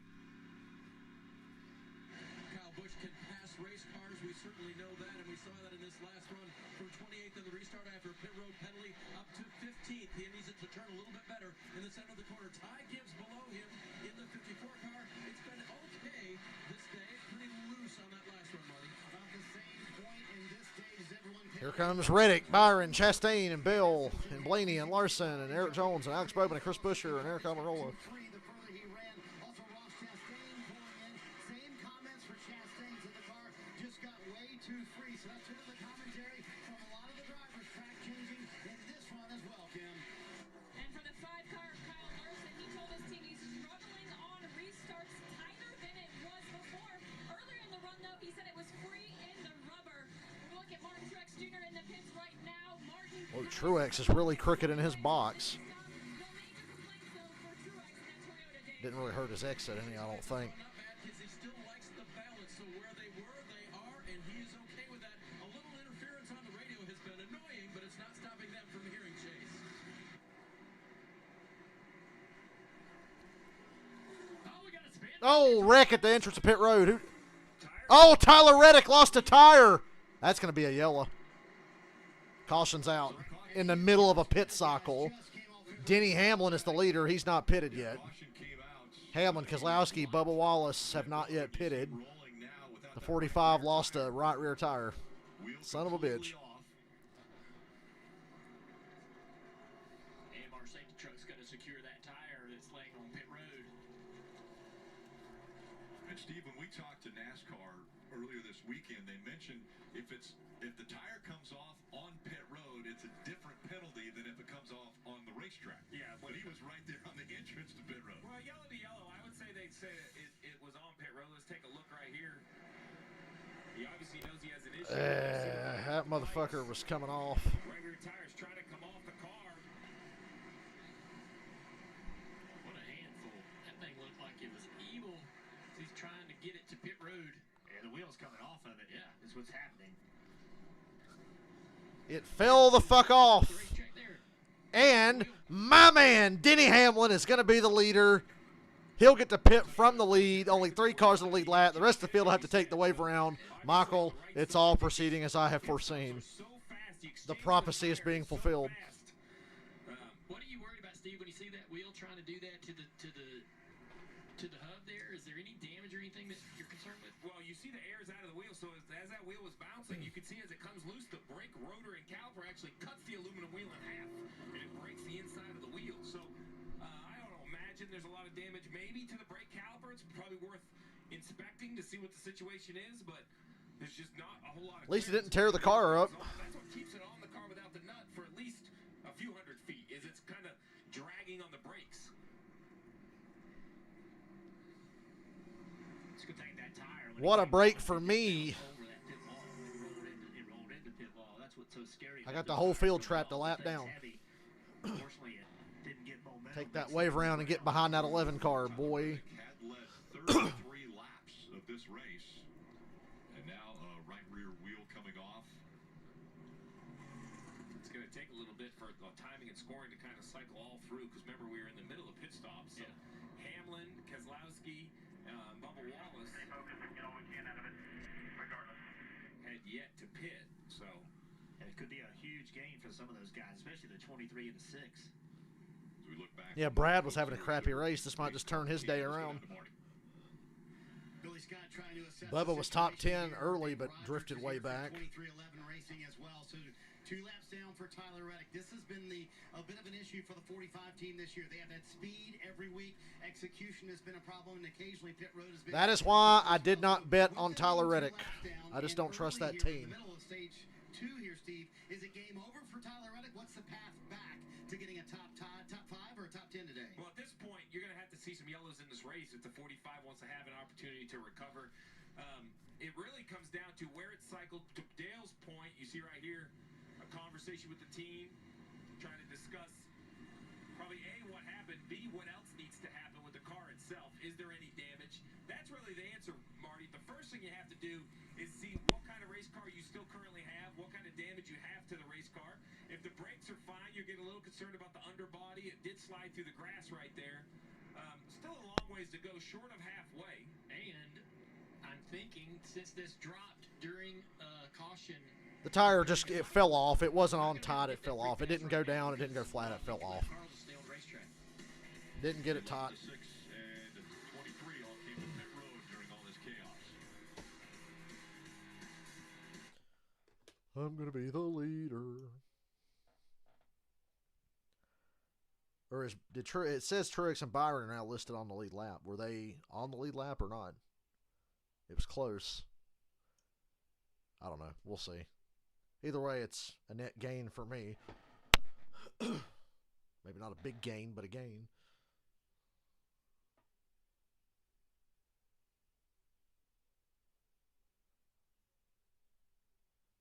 Eric Almirola, uncontrolled tire penalty. Okay, so the lead lap cars were Hamlin, Keselowski, Bubba Wallace, Truex. Byron gets the free pass. So Truex is on the lead lap. He'll be the leader. But I'll be second. So I'll go from, 6th to 2nd now? So, yeah, still a gain. Start on the first or second row, whatever.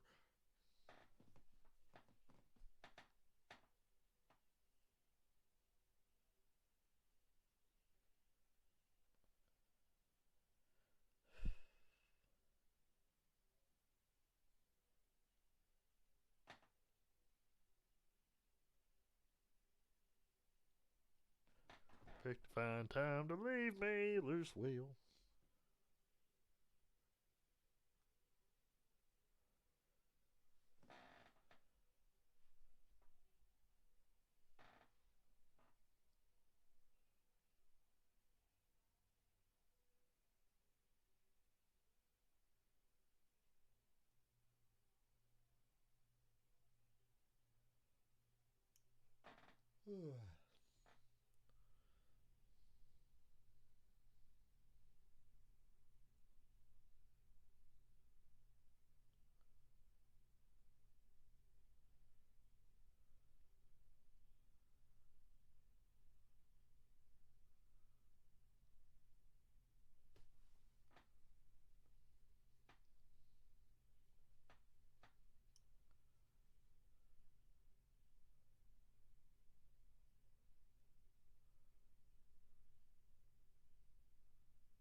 Again, coming to pit road and the wheel coming off. So let's discuss this. Wheel comes off on the racetrack, it's a 2-lap penalty.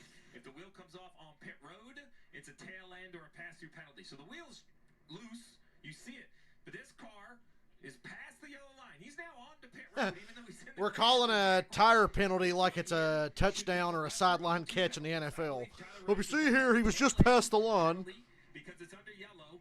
He also is going to have, the double tail end penalty. He's on double secret probation. Karen, that's okay. I had Chandler Smith yesterday, and we should have won the race, but A.J. Allmendinger had a cheated-up car, so. I actually think this rule And then I got spun with 2 to go. That tire right there that's rolling on pit road would have come off 500 yards earlier in the middle of 3 and 4, and it had gone up the banking. That's a 2-lap penalty for the 45 car.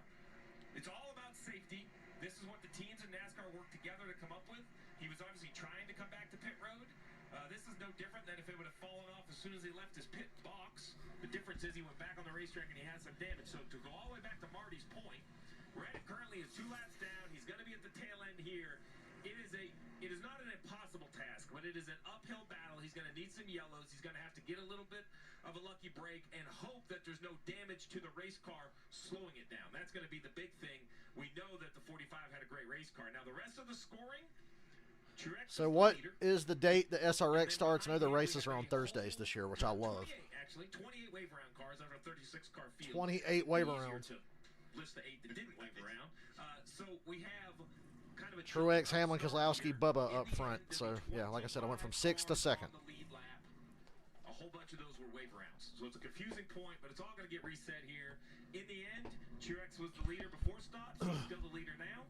Danny Hamlin's second. Brad Keselowski, a little bit of a good break for him. He's up to 3rd. And Bubba Wallace, who had a good car early and faded. I didn't have a truck pick. I didn't watch it.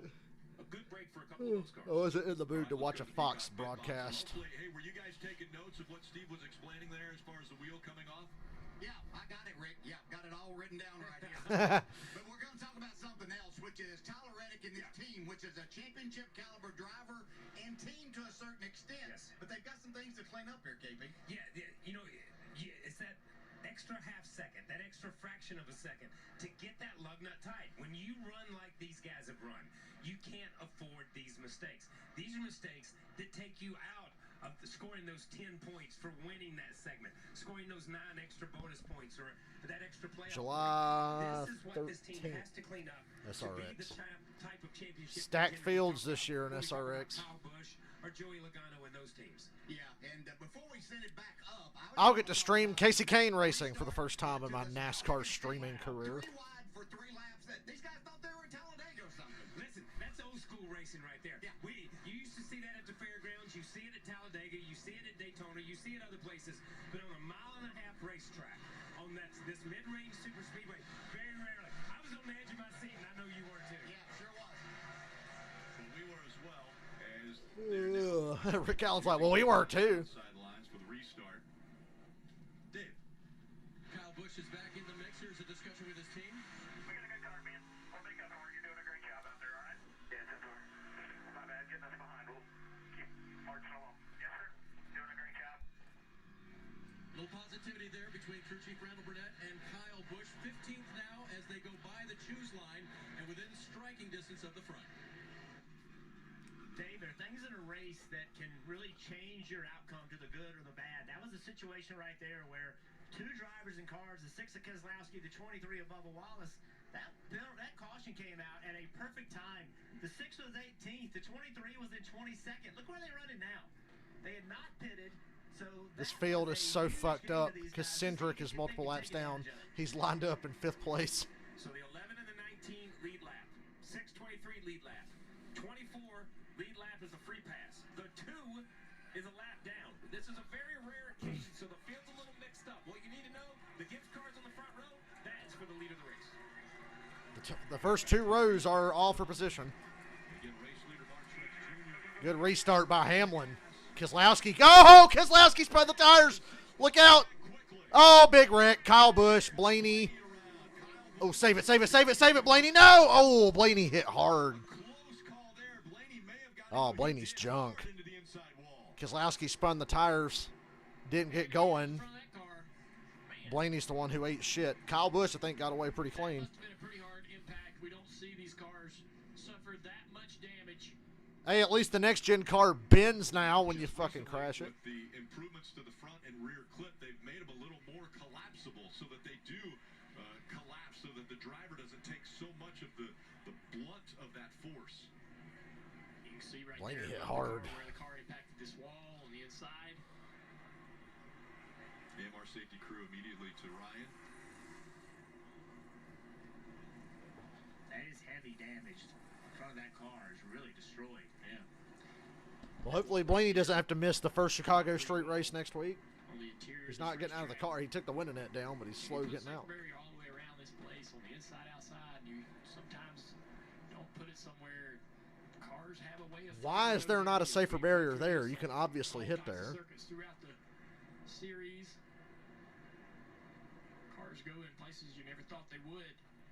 It almost looked as though he couldn't steer it away from that wall, too, because he was headed in a straight line right at the wall when we saw the 8 be able to veer off. And go a different direction and not make contact. Yeah, just a weird series of events that put him in motion toward that wall. He's hurt. He's getting down. Blaney's hurt. Some great treatment here from the AMR safety crew. Why is there not a safer barrier there? I know that wall is way down out of the way, but you could hit that. They will make the mandatory trip to the infield care center to get checked out. A doctor that travels. He's back up. I hope he shakes it off and he's okay. Down there. Let's take another look at what It starts with the 6. I'm pretty sure. Just doesn't go. Just doesn't go. Just doesn't go. And the whole field fence out. And Kyle, Blaney checked up and Kyle ran him over. Now, it's nobody's fault. Oh. But Kyle Busch lost all his damn trike position again. Steer the car away from the direction it was going. I don't think there's anything Blaney could have done to change where this car was headed. Kyle Busch is lucky he didn't get destroyed by the 48. Oh. Oh. That is such a massive hit. Yeah. See, it started way in the front, and now it's just a stack up. Alex Bowman into the door of the 8 right there. Little contact on the right front of the Been an eventful day for Kyle Busch. Blaney gets off the brakes, trying to hope that that car is going to start to turn, and he can correct it. The hell happened to Keselowski there? Just asleep at the wheel? Did something break on the 6? You know, the car not being able to accelerate.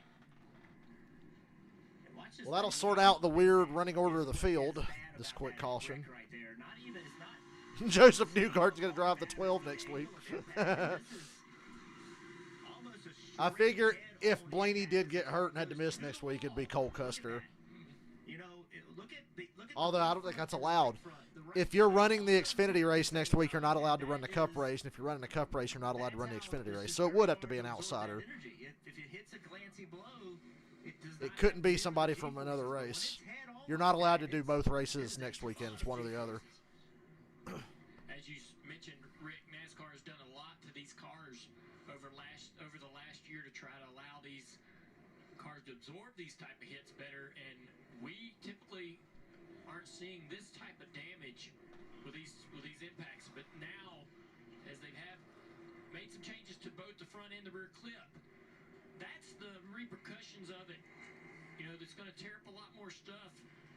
They're going to spend more money in repairs and so forth, but it allows the car to absorb these hits so the drivers don't have to.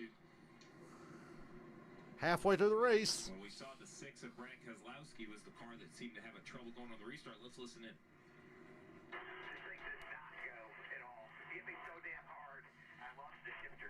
Yeah, 10-4. So I guess he like his hand came off the shifter, like he got hit from behind, and he lost grip of the shifter. Well, it sounded like it started with his car doesn't accelerate. Like it doesn't accelerate. He said it doesn't go, and because it doesn't go, he hit me so hard, and yes, then it knocked his hand off the shifter. But why won't it go? That's what I want to know. And I think that's what Brad Keselowski wants to know as well. So this one happens. 36 still to go in stage 2, but a big hit here for Blaney. I am thirsty. I'll be right back.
you can pass that concussion test. That was a hard hit.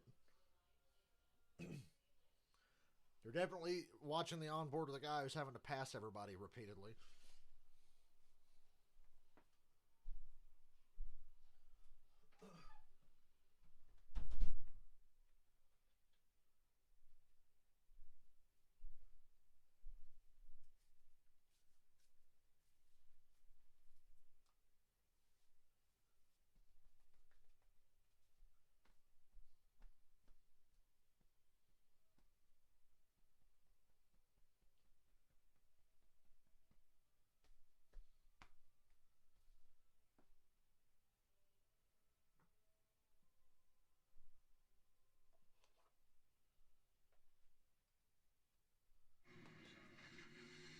You can download the official app of NASCAR. It includes free live scoring. There's in-car cameras as well as a radio broadcast. All you have to do is search NASCAR in the App Store and you can start a free trial today.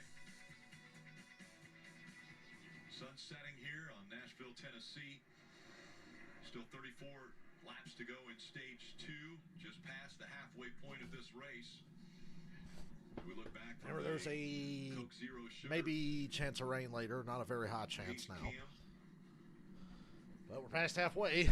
Race started on time and everything. I know there was a concern of storms earlier today, but none of them happened in Nashville. Storms got close to where I'm at, but they all missed us. Let's go, Denny.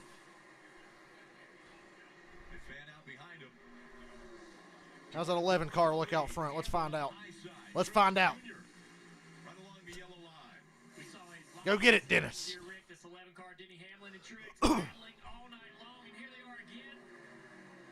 Oh, man. The 23 of Bubba Wallace in the picture as well. Denny fighting hard on that outside. Got to get that lead. Got to get that clean air. It's too important. Drafting there by Truex Jr. trying to slow down the 11.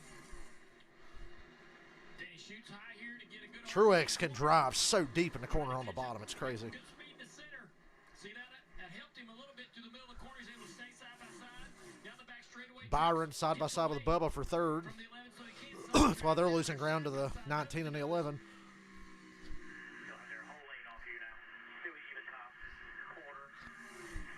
Don't let him clear you. Denny's going to lead this lap with Chastain and Bell side by side back there. They can just focus on completely what's next to them. Don't have to look in the mirror at all. These restarts are insane. 3 wide now. The way these cars at this track could stay side by side for so long. Getting away from the side draft, goes back up the race. Michael, yeah, Zane Smith would be a good pick for filling in for Blaney if that has to happen. Hopefully he doesn't. If you get a late restart here, it's going to be a great finish. I know that. Looking at the last couple of restarts we've had. Let's go, Denny. Damn, Truex got back in the gas a little sooner. Running him wide. Denny's not backing down.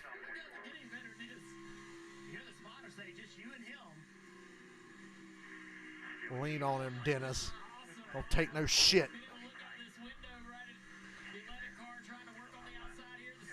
Win me that money.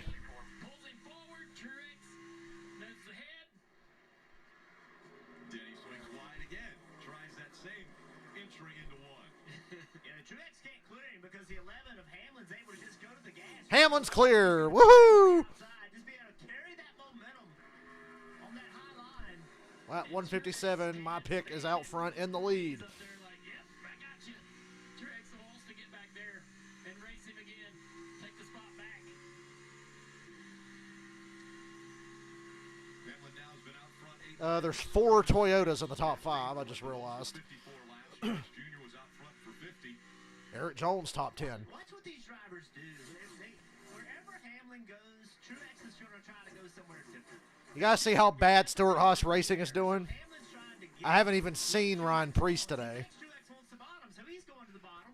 Truex is forced to go to the middle. It's a cat and mouse game. Yeah. I'm going to try to take Preece is 26th a lap down. Almirola 27th a lap down. Briscoe 28th a lap down. Harvick is on the lead lap. But not okay, Harvick's 12th. He's actually doing way better. Wow, Truex. Where Truex can win this race is on corner entry. The TV screen. He sees where this 19 car is behind him and can take his car anywhere he needs to go to take that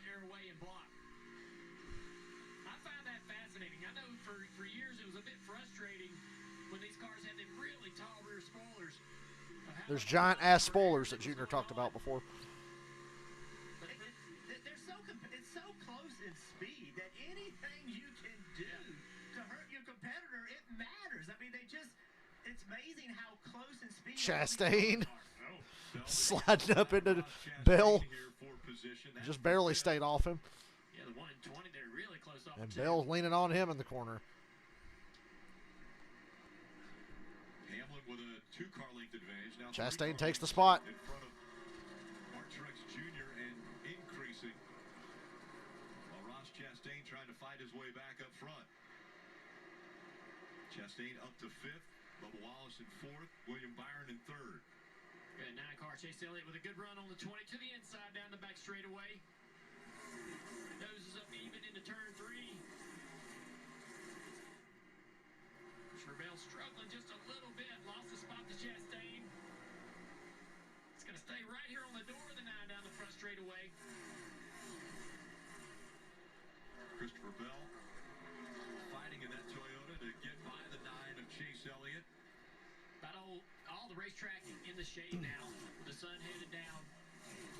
Starting to change the temperature of this racetrack a little bit, and it's going to give these drivers more grip, more confidence to run down here on the inside like this 9 car's doing right here. Let's take a look at the Toyota driver update as we have quite a few up here in the top 6. Denny Hamlin. Allmendinger's having his best run of the year as far as non-road courses go. Inside the top 6. And Ty Gibbs back there in 13th. The gap between 1 and 2 has shrunk. It's down to a car length. Here comes Martin Truex Jr. throwing it in. Truex. He dove it down in there.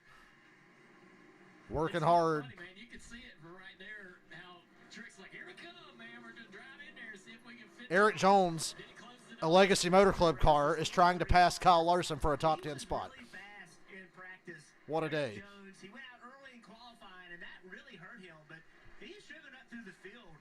Chastain's going for 4th on Bubba.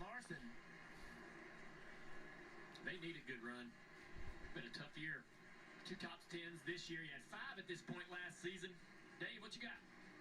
I wish I had 3 eyeballs right now. Watching all these great battles at Nashville has been fun, especially that battle for the lead. And it's interesting because Denny Hamlin asked for an adjustment from crew chief Chris Gabehart so that he could turn down in the corner. You guys talked about that move where he led a little bit to the outside and then arced it down into the corner. That was better after they made an adjustment on the 11, and that's how he took the lead. Kim?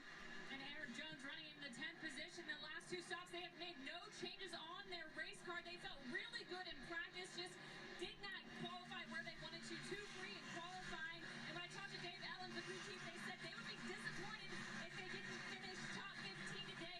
But a top 10 would be a win for them. They were confident in their car. Yeah, top 10 in a Legacy Motor Club car might as well be a win. Eric Jones breaking back into Old the Jimmy top Johnson's 10. been the kiss of death. In that 10th spot right now. Hamlin, Truex, Byron, Chastain, Bubba Wallace, top 5. 20 to go in stage 2. 10 minutes till 9 here on the East Coast. Race is flying by. This feels like it's been a quick one.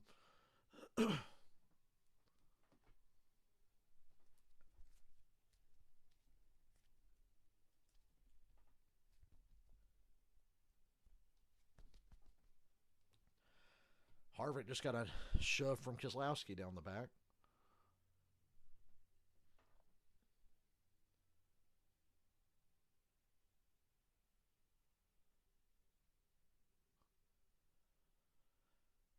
Hey, that Indiana Jones commercial means I should break out my Harrison Ford impression.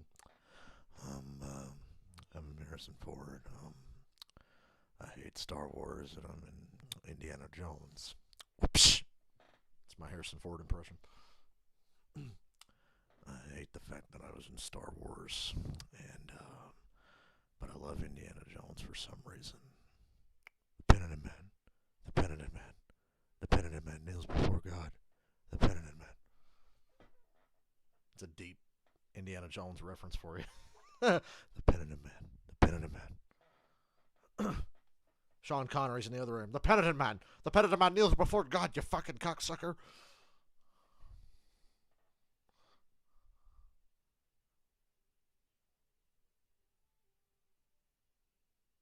Kevin Harvick, top 10. And that sexy orange Busch car. I love that paint scheme. Harvick's top 10. His teammates are all a lap down. 26th, 27th, 28th. At least they're consistent. How the fuck's the 48 25th? What happened to him? I think he's on the lead lap. I think he's the last car on the lead lap. Truex will not leave Denny Hamlin alone. Fuck off, Martin. Trying to get money today. Should have won it yesterday. Got a chance to win it today. Hey, Allmendinger's a fucking cheater. No.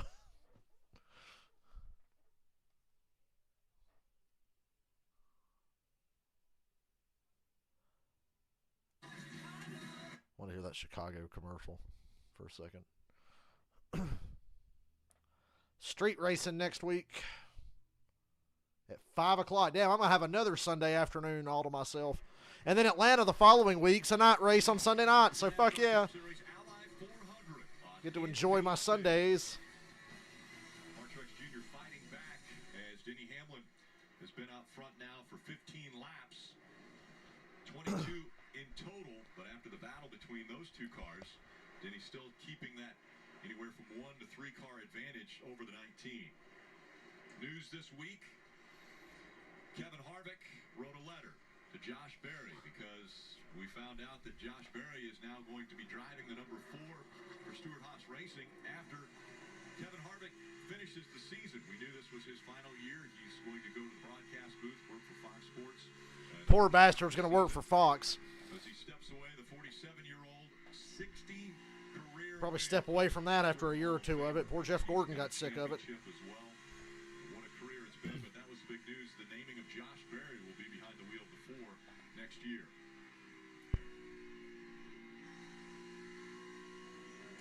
21 of Harrison Burton, currently in the 18th position, qualified 31st. Really, the bright spot for the season for this team has been Darlington. He finished 6th at Darlington. I really think it comes down to qualifying. Like here today, qualified outside the top 30. He's slowly continued to improve. Just over 50 starts, getting more and more comfortable, I think, in this series. And this is another good example of it inside the top 20 at past the halfway. And we've documented some of the other Fords that are struggling. So I think a decent run when you look at all the other Fords in the field. And Austin Cindric, Daytona 500 winner from last year. Kind of a sophomore slump year. It's kind of normal. I don't know why. It seems like the second year is always... Austin Cindric has been invisible since the 2022 Daytona 500. The free pass a little bit. He's got a fast race car. He's got good speed. Driving up through the field right now at 20th. So I think Austin is a guy we're going to see move up in this field as this race goes on. Justin Haley came into this race with a lot of expectations, qualifying third, an excellent qualifying run for them, but they have struggled. They're back in 22. 10 to go in stage 2. AJ Allmendinger is running in the top 10, but you got to have patience with this young man. He is an incredible talent, and this is a young team trying to build around him and his future. I expect him to become a winner on this circuit, if not a champion someday. Maybe not tonight, but it's coming. Well, a lot of us almost forget the fact that he is a winner already in the Cup Series. He won a rain-short race at Daytona. Yeah, don't remind me. He is just 24 years old now. Oh, he got the Red Sox coming to town. We talked about this a fair amount, but with such limited... Yeah, that 2-car paint scheme is really nice.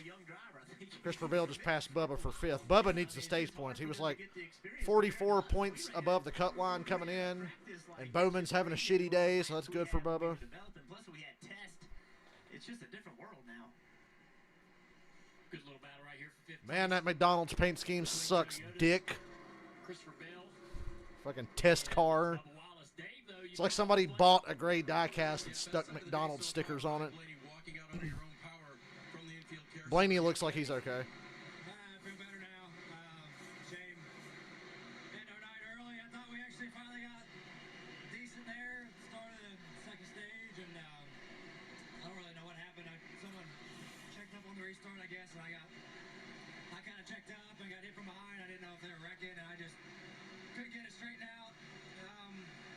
When I got out of the grass, I thought I was going to come back around and I'd be okay, but it just never got back right, and I don't know why there's no safety barrier. It's pretty ridiculous, honestly.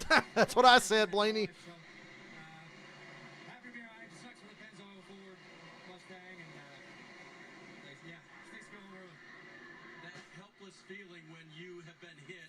Goddamn, the interview's over, Dave. Move on.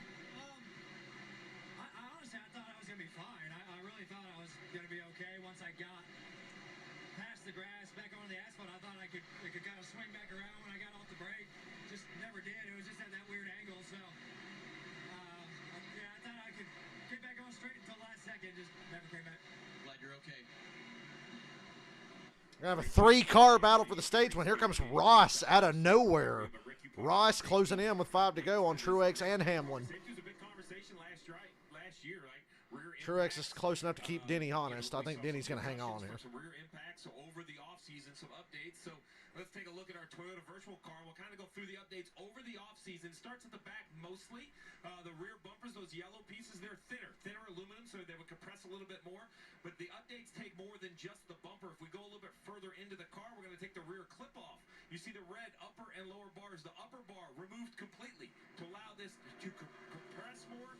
Down bottom, it's replaced with a bar with a pre-bent area, trying to give it a place for the force to go. Also, the back of the car itself will get the gearbox out of the way. The upper red bars, once again, removed unnecessary. Lower bars. Truex losing ground to Denny and falling back to Ross. The way the gearbox mounts on this car, and then it continues even into this year. We saw that big accident with Kyle Larson at Talladega with the right side door bars moved around. The teams have the option of adding more gussets. You see the kind of wedge-shaped pieces between the bars. Well, here's some green ones. Those are now optional. You're allowed to add those as the team. Most teams have done it. And then at the front of the car, which is very important for Ryan Blaney, this red V. It was there for structure to hold the car, make it drive better. It's now not allowed. It's removed, allowing that front clip to compress. Good lap for Truex. He actually caught back. He drove away from Chastain and caught back up to Denny. 3 to go. 2 to go this time. Continuing to move. There'll be more updates in a couple weeks. Thank goodness. I mean, you see how hard that hit is. It is breathtaking. Continue to make adjustments. Michael, when's the last time you actually believed Austin Cindric had a chance to win a race? Big hit there, and Ryan Blaney. Man's invisible. A non-factor. And also ran. But it has been, it's been very difficult. As we see Ross Chastain now coming into this battle for the lead. He is last lap of the stage. Is Denny going to choke it away? Truex put together a hell of a lap there. Junior, as he's closed the gap between that second car. Final lap of stage 2, so these guys are definitely trying to chew away at a few extra stage points, but I think Denny Hamlin's going to be able to close this one out unless Truex can mount a charge down here in 3 and 4. Final time down the backstretch here in stage 2. Ross Chastain, after starting on the pole, looks like the Denny, here comes Truex. Ugh, he got real close. Denny Hamlin wins stage 2, but barely. Stage 2, 4th stage win this year for Hamlin. And remember, every stage win. Bubba Wallace 6 getting points. Those get put in the bucket and carried all the way through the playoffs as long as you are in them.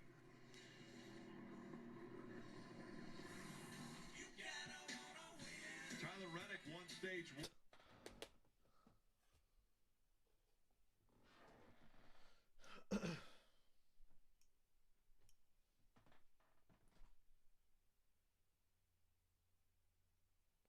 Another driver gets out of a car and says, man, that's the hardest hit I've ever had in my life.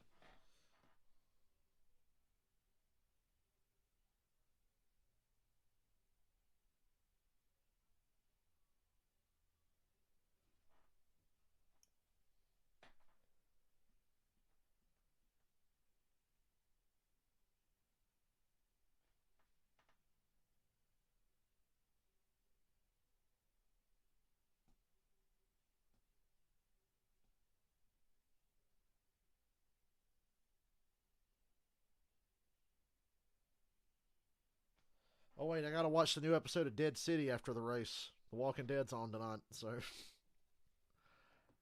I'm so happy to be back in the habit of getting to watch a Walking Dead-related show late on a Sunday night.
Michael, I'll take 10 cents for the stage win, as per usual. Every stage, every one of my race bets has ever won, you owe me 10 cents each.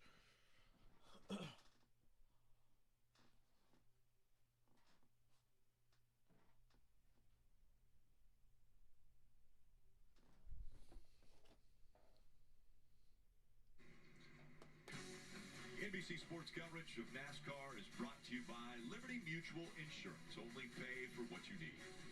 And by Ally. Do it right. Sun setting here in Nashville, Tennessee. As the teams have completed 2 stages and are now... Pit road, come on, 11 team. You've been good tonight. They usually fuck up once or twice. I sound like a Denny Hamlin fan this year as many times as I've bet on him. Caden, we were talking about that earlier. Who's going to drive the 12 at Chicago? We basically concluded it'll be Zane Smith. But no, I think Blaney's all right. I think Blaney will race next week. Remember, it can't be anyone in the Xfinity race. So they'd have to dig deep to find somebody. I figure Zane Smith. I don't think he's in the Xfinity race. Great stop for Hamlin. We're going to win the race off pit road. Hamlin, Truex, Byron, Chastain, and Bill. Ty Gibbs up in the top 10 now.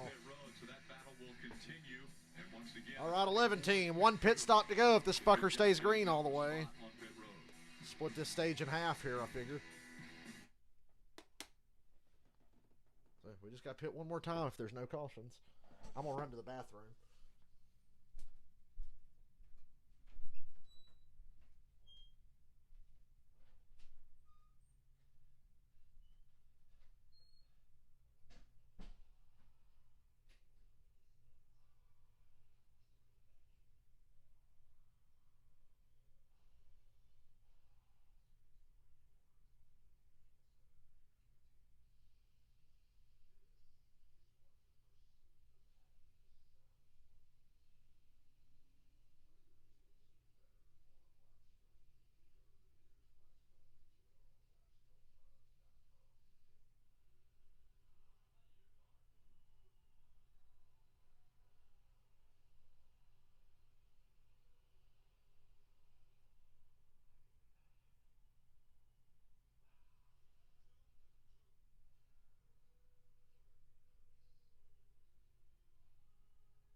That's your Visa mid-race piss break. Yeah, I get my stage win bonus, 10 cents. Got to go back and look at all my race bets and see if they won a stage. Most of them usually fucking do.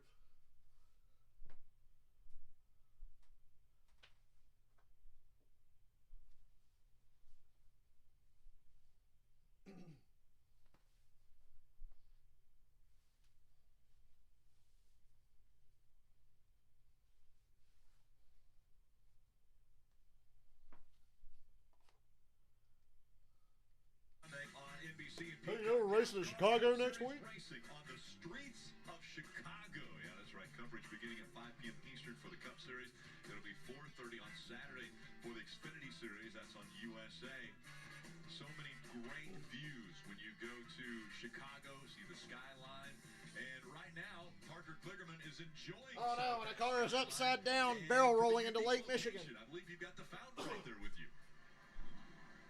Correct, Rick. That's Bucky Rockingham fountain behind me. I've actually also been doused in it just here moments ago with the wind in the windy city. But right here, as you mentioned earlier, is where the Parker's Peacock having a rough Pit Box day. is going to be. Right in this area, down in the center. It's like the heart of Chicago here in Grant Park. Then to the right, you can see how this is going to become the midway, where you can see all the event merchandise be sold here, sort of different than what you normally see at racetracks of the haulers, right?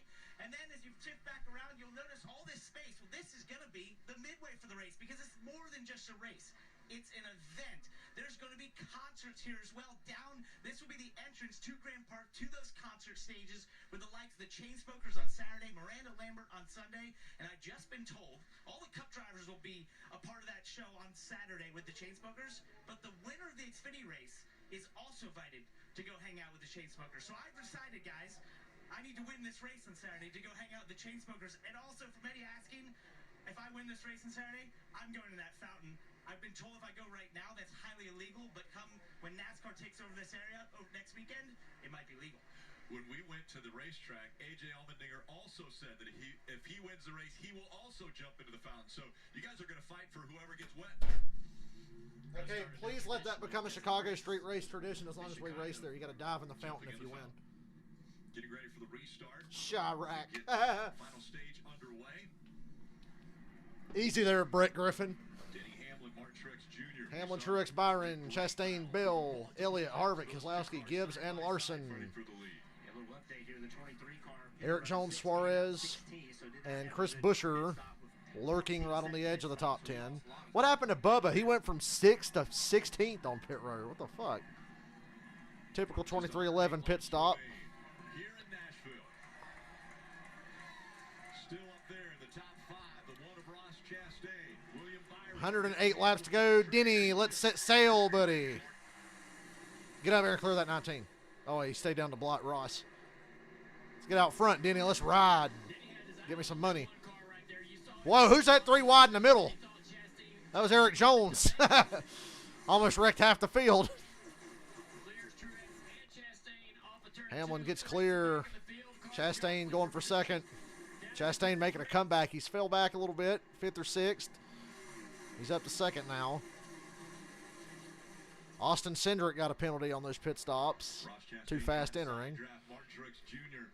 Yeah, race each other hard. Let my pick pull away. Christopher Bale back there behind him. Christopher been real impressive on restarts tonight, gaining more spots every time. Hell, they're racing 3 wide for dead last back there. You see that shit? Kevin Harvick.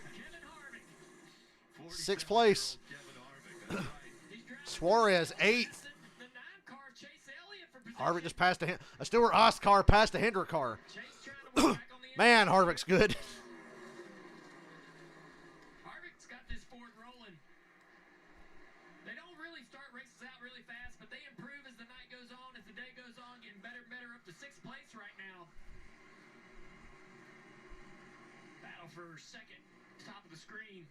It continues. Chastain on the inside. Martin Truex Jr. trying to use the momentum once again from the outside, but can't get an advantage yet.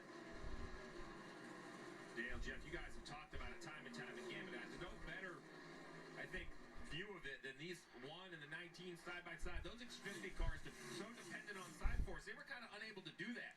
These cars, the way they make the downforce underneath, they can run lap after lap after lap right on each other's door. Almost contact right there. We came right back to this 1 and 19 into turn 3. Truex gets the advantage, but Truex finally going to clear Ross, settle into second, see if he can run down Denny. Tucks in behind the 19 now.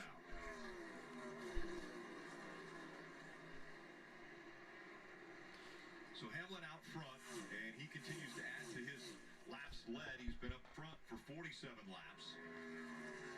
The top 3 right now have led the most laps. 54 for Chastain, 50 for Truex Jr., and 47 for Hamlin. Talk about Bubba Wallace. Bubba Wallace, Kyle Larson. Ooh! Bubba with a bump and run on Larson. I think there's still bad blood between those two. They were pretty pissed at each other at Coda. I wanted to see the rest of that. I'm a junior. Show me more. Now Chastain has fallen back. He's 3 car lengths behind the 19. Somebody's worked themselves into the top 10 after having to start with a backup car for the 99. Daniel Suarez in the 8th position right here. Tootsie's car. They were fast in practice, had a good flap going in qualifying, ends up bouncing his car off the 4-turn wall, has to go to a backup. I asked crew chief Travis Mack, how's this backup car? He said it's good, exactly like the primary. Here's his wreck here in qualifying. And they've done a good job, been smart, methodical, and worked their way into the top 10 after destroying that car.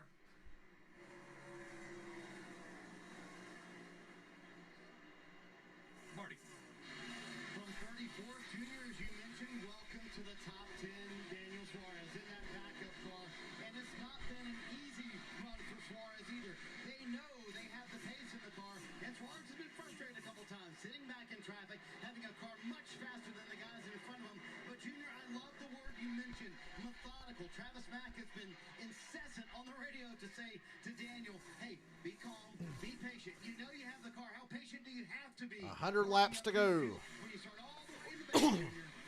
And it's officially a night race now. 43 and the 22 Logano. Eric Jones working his way back up to the field. Eric Jones is having a great race. Can't wait to see what fucks it up for him. Came out about 13th and now has picked up a few more to get himself into 11th. So good job by the pit crew and a good job by Joey on the restart. Struggled with the pace on this car on the racetrack. He was battling with Gibbs there a moment ago, but now lost the spot to the 43. His old teammate, Brad Keselowski, back there in 12th, behind the 22. You just mentioned Ty Gibbs kind of right there at 9th, leading that back. He had a great car yesterday. Kind of got taken out. Nothing of his own doing in the Xfinity Series race. And they're right around that battle for the playoff, the final few playoff spots, right at the cut line of the bubble. They've got a great pit crew. Pit crew champions this year at North Wilkesboro, third best on overall season average. I think that right there and his continued improvement week in, week out, running 9th right now tonight, is going to easily... The playoff cut line is Suarez plus 9 over Ty Gibbs. Well, remember, Junior, if somebody wins, that line moves, so it makes it even more difficult. Right now, he's just 9 points back, but we would expect there's a possibility Truex that we could have more making up some of the gap on Denny now. advance into the playoffs. Not much, though. I race on my bingo card this year. I think he's shown improvement enough. You know, I don't know if he's got quite everything put together to go up and drive past Denny Hamlin and Mark Truex Jr., but we've seen crazy finishes, crazy races. I think he does a nice job of running all the laps, putting himself in position. It wouldn't shock me. I think as we go back to some of these racetracks for the second time this year that we've already been at, I could see Ty Gibbs easily winning a race before the end of the year.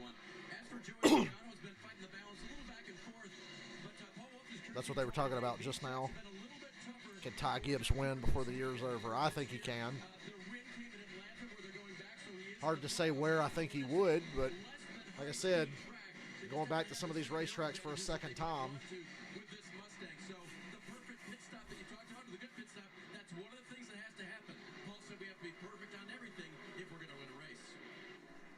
Sun has gone down, the temperature's going down as well, which means a little faster racetrack, a little more grip, and the intensity's going to pick Hamlin, up. Truex, Chastain, Bill, Byron Nashville. in the final third of the race.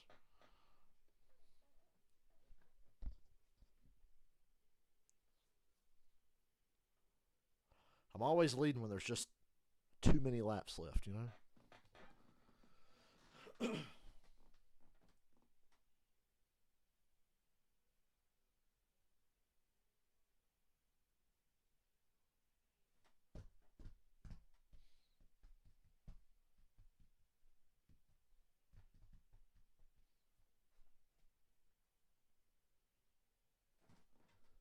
Kevin Harvick is passing another Hendrick car, this time for 5th.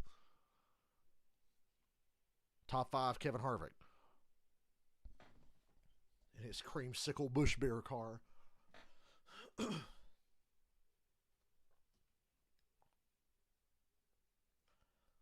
I wish Budweiser had been as creative with their Dale Jr. paint schemes like Busch Beer is with their Kevin Harvick paint schemes. The flannel one is awesome. The orange one is cool. I like that silver one. He's had a blue one in the past. He had that one at the Daytona Road Course a couple years ago that looked like orange and blue and purple. It was like a night sky or something. Yuki, as soon as Blaney hit, I was like, how is there not a safer barrier there? Like, that wall's way out of the way, but come on, man. Larson and Bubba back at it again. Bubba knocked the shit out of Larson earlier going into turn 3 for no reason. Larson's passed him on the outside. Larson's just going to be the guy who turns the other cheek and drives on.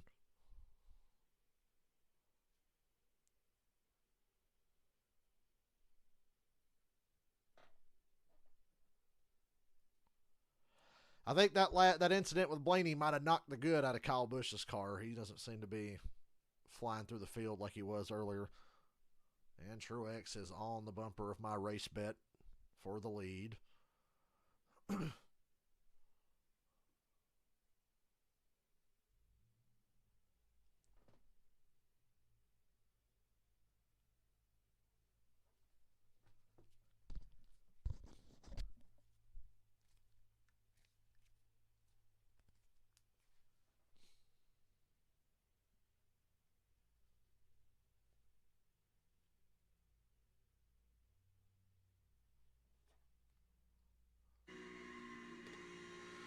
Get more into the races with NASCAR Fantasy Live. To compete, you just have to create an entry by picking 5 drivers plus a garage driver.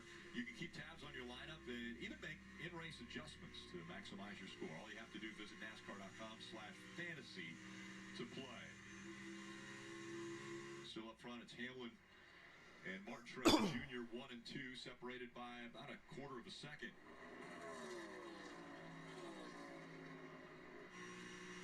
The cars I'm noticing that have gotten much, much better. Chastain, Harvick, Suarez, Gibbs. They've gotten way better than they were earlier. Chastain's been good the whole night, but he's really started to fire off again.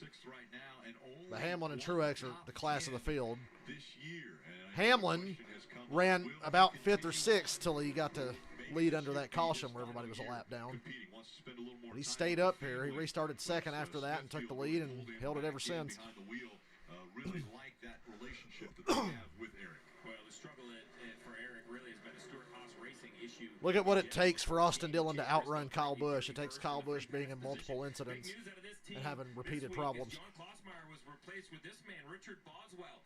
Richard and Chase Boswell together in Xfinity Series and won 8 races together. This is for the first Cup race for Boswell. Greg Zipadelli was asked about this. He's in charge of competition at Stewart-Haas Racing, and he said, he's in charge of competition at Stewart-Haas. Well, he's not doing a stellar job, is he? Accountable.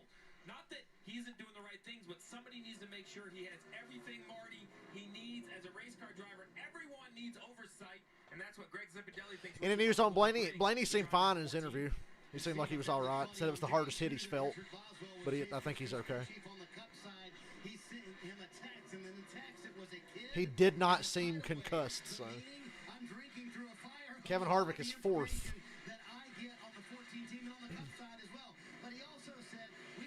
Truex is closer to Denny now.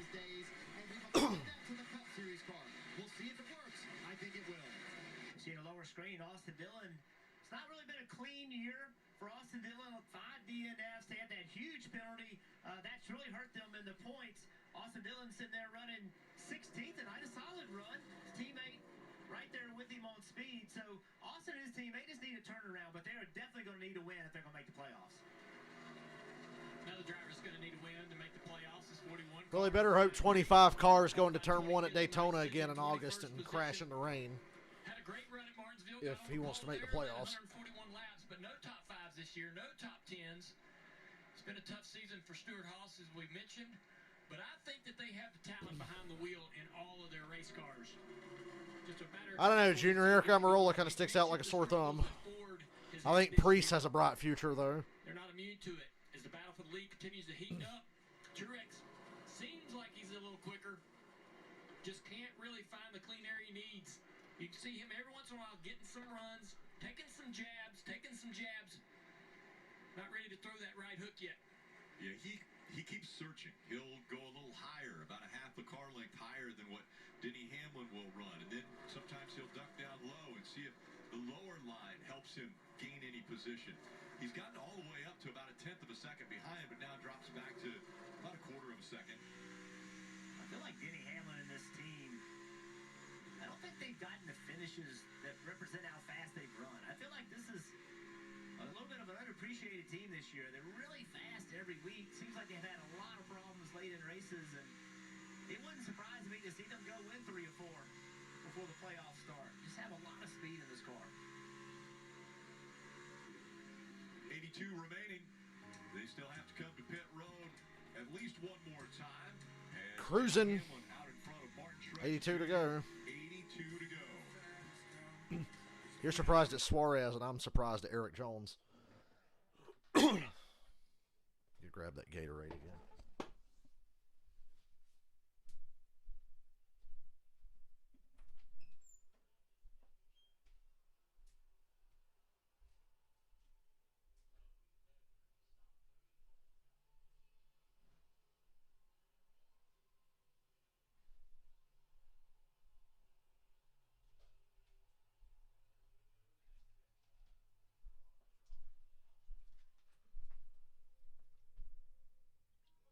If Dale Jr. was still cup racing, you know, Ally would be a sponsor, and he'd have a lot of cool looking purple race cars that he would design.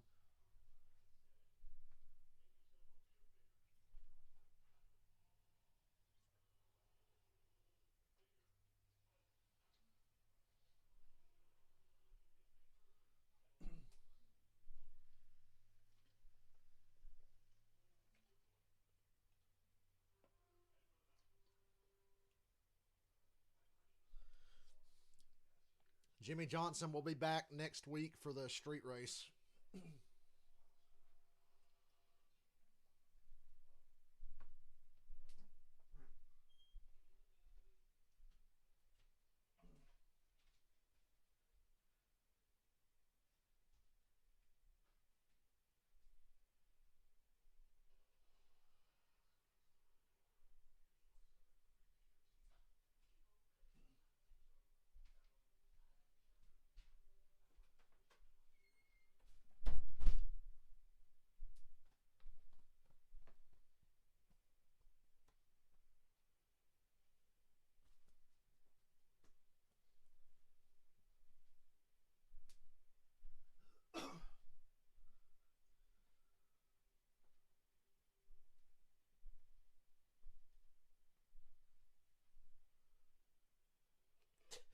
Poor Jimmy got wrecked on the first lap at Coda.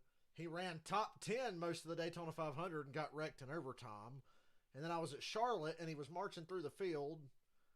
And the harder he started driving to get through the field, the worse he got, and he eventually wrecked.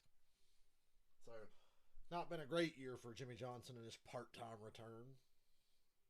But that entire race team sucks, except for tonight. This is the best run one of the Legacy Motor Club cars has had all year.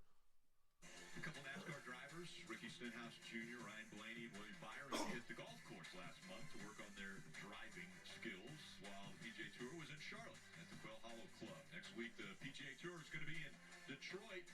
Coverage on Golf Channel and Peacock, June 29th through July 2nd. You know, remember, U.S. Open champion Wyndham Clark won that event, the Wells Fargo event at Quail Hollow. Aerial coverage brought to you by Pods. Moving this summer, save up to 30% at pods.com today. Under the lights now at Nashville Super Speedway. And the gap between 1 and 2 has stayed. And here comes Chastain. It looks like a repeat of the end of stage 2.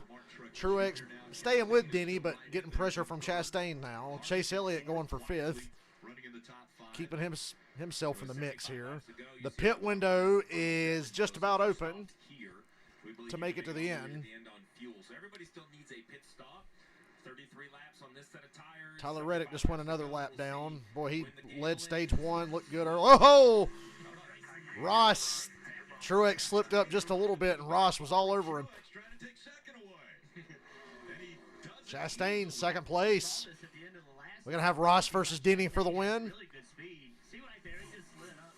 You know what, Martin, you're not going to get back on the outside. I mean, it slowed the one car down, but it maintained his position to the 19. Now, he stopped that advance from the 19. Now it's going to take the fight to Hamlin, but I think Chastain has a much quicker car than these two guys at this moment.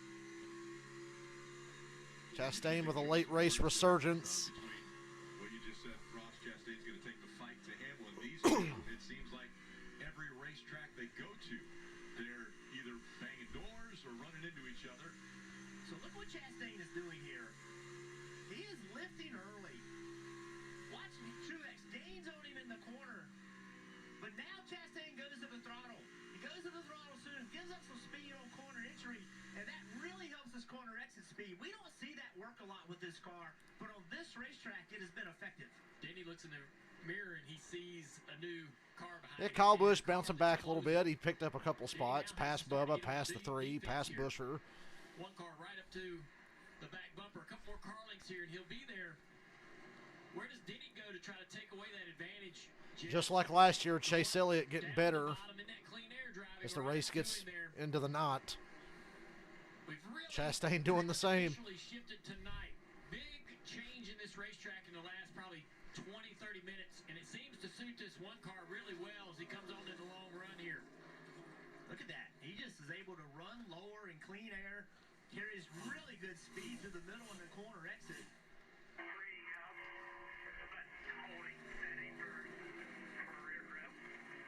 Taking the higher line now as Chastain to the outside of Denny for the lead. Denny going to shut the doors, slides up. Ross goes to the bottom. Man, Ross is fast. I can't even be mad if I lose money to that car. wasn't able to block this run, and Chastain takes the lead. 70 laps to go. Got to slide up in front of Denny. Cements the lead. There you go, Ross Chastain out front. The pole sitter. So the question coming into the night is which Ross Chastain would we see? The aggressive one from early in the year, the one who struggled for the last month and a half. I asked Phil Surgeon, his crew chief, about the off week. I said, did you guys do anything special? He said, 69 to go. off time, but I felt like we had a reset. It was actually a test at Bristol this week, and it allowed us to work differently. Trackhouse has definitely bounced back after the off week. Curious if you've ever sort of used a test as a reset with one of your drivers, Jeff Gordner, Dale Jr., who's up there with you, as a set to say, hey, let's do things differently moving forward. Absolutely. You know, we talk a lot about the young drivers and the lack of laps they get because of the lack of practice, Jeff, but also the driver-crew chief relationship doesn't have the same chance to mature because it's 10 minutes of practice, qualifying a race. I mean, you are under the gun the whole time of the weekend, so a test session is a great time to do just what Marty said. Just do it differently. A different pace, a different cadence. Sometimes, Rick, this sounds silly, a different goal. Sometimes you go to a test, it's not about going fast. It's about learning something. It's a real opportunity, and it seems to be working for the one of Chastain, who's working on. He was William Byron and Christopher Bell, 6th place. Yeah, Josh Bilicki just making his 4th start in the Cup Series this Yep, year. Justin Marks will be driving for Colleague next week in the Chicago Street Race in the Xfinity Series. Inside of Christopher Bell. Byron was fading back, but now it looks like Christopher Bell struggling even more. Kevin Harvick drove to 4th place, Chase Elliott 5th, but these two guys right here were kind of fading back. Wonder what's going on with Byron, Marty. He is just so free, Junior. He said he just has no grip anywhere, so he's begging for that pit stop, and those pit stops should be coming up pretty soon. Just way too free for William Byron, who restarted 4th. Now he's in 6th. Steve had mentioned the pit window is open, so just 66 laps remaining in this race. They could make it. Suarez just dropped 2 spots out of nowhere. Tires are better, but not dramatically better. So who's going to gamble and try to come early? Chastain now a 1-second lead over Denny. Forbidden Door. You know, I'd watch CM Punk's match, but other than that, I can't be bothered to give a fuck about Forbidden Door. Much like most people who watch AEW, we only care about CM Punk. I mean, I like MJF and a lot of other people, but let's be honest, CM Punk's biggest star in the fucking company.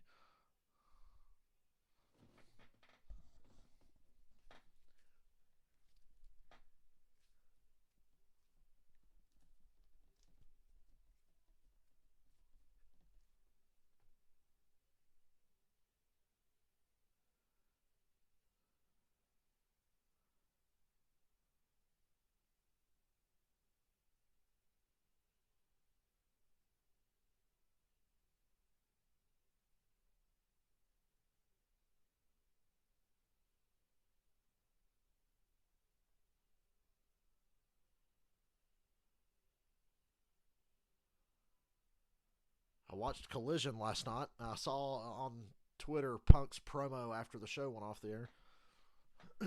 Hilarious.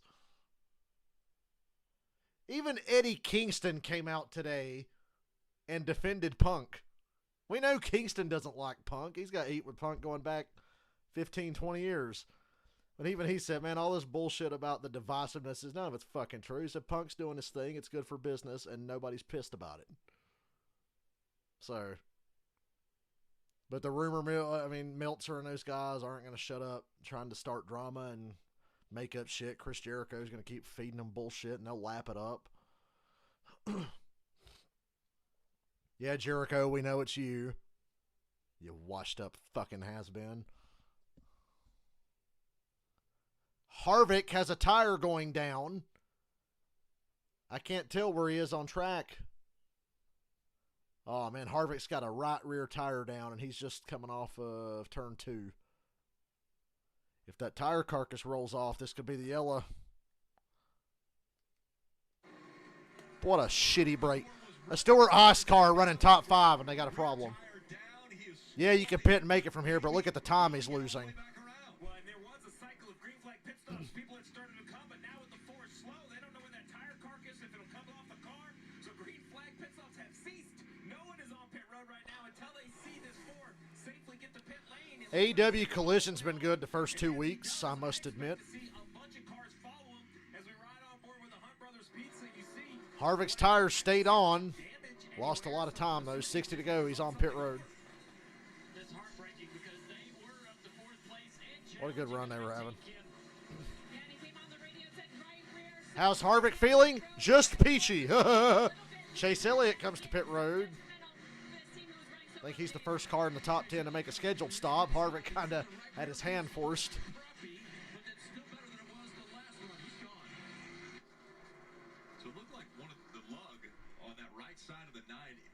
Truex hits pit road. Because it was sitting right next to the car when he came off of pit road. The 19 gets work done, Kim. And Martin firmly telling his team, I am still tight center, loose off, air pressure adjustment on 4 tires, no fuel for Martin Truex Jr. Now it's basically how quick will Chastain and Hamlin Here comes Ross. One's going to stay. No, he's going to pit this time by. He knows. Here comes Denny. Multiple laps on fresh tires. Now it's up to the pit crew of the one. You see Hamlin right behind him at the top of your screen. 59 to go. If it goes green, this will be the last expected pit stop. Dave. The race on pit road. Who can All right, 11 team. Knock one out of the park for me. And they're slow on the right rear. Looks slow on the right rear for Denny. Yeah, they were having 10-second or better stops tonight, and they just threw out an 11.5, so. So the 1 is definitely out in front of the 11. We're looking to our left. Here's Martin Truex Jr. Already serviced his car. He's going to go down into turn 1. Newer tires on the left. He's going to get in. Truex is going to pass Denny. Huge advantage for the 19. But Ross Chastain will maintain the lead here. But the 1 of Chastain has blended off in front of the 19. So as cycle continues, Chastain should be the leader. Let's check this gap right here. Big gap. Big number. 30 car lengths. 1 Mississippi, 2 Mississippi, 2.5 seconds maybe. No penalties reported so far. Ross Chastain and their crew. They are in the top 5 of best average stops all year long. They were the best team last year on pit road by a long shot. So impressive stop when they needed the most. And Chastain's one of those drivers that has not been to victory lane this year. Could add his name to the list of drivers into the playoffs. Riding along the Hunt Brothers pizza we saw with Kevin Harvick and the tire issue. Tire blew out at the start-finish line when Harvick had it go down. Than the corner, I shouldn't say that, but at the start-finish line, he had to run for an entire lap on that flat tire. You know, that's perfect. Oh, it's an awful spot because, well, it could have been the corner, you know, so I guess, you know, you take what you can. There's no good spot to blow a tire. Christopher Bell is on pit road. He heard from his crew chief, Adam Stevens. We see what you are fighting. They have some data they can look at. They made a chassis adjustment. 4 Goodyear tires, still no fuel. Joey Logano just in past them. That car has been struggling. Most recently, the car was a little bit tight for Joey Logano. Keselowski, Busch, Bowman, Gregson running long here. As you see on the left, Keselowski, Busch, Bowman yet to pit, Gregson. They know they're losing time to until it needs fuel, and hope you get a yellow. Try to catch a break, try to improve the day. Keselowski out front. Again, has to come to pit road. Kyle Busch running second right now. Alex Bowman third. Noah Gragson fourth. I thought they would run longer. Yeah, I thought they would run longer, but nope, they're going to fit right now, Kim. And Brad complaining of tight through the center, just a little loose off, but needed help on that tightness of the race car. Crew chief Matt McCall telling him, do not speed here. This should be the last stop of the night. We do not need to put ourselves behind anymore. Clean stop for the 6 as we see the 20 of Bell trying to stay in front of that 8 of Kyle Busch. Busch still needing to come to pit road. He was last on pit road at lap 188.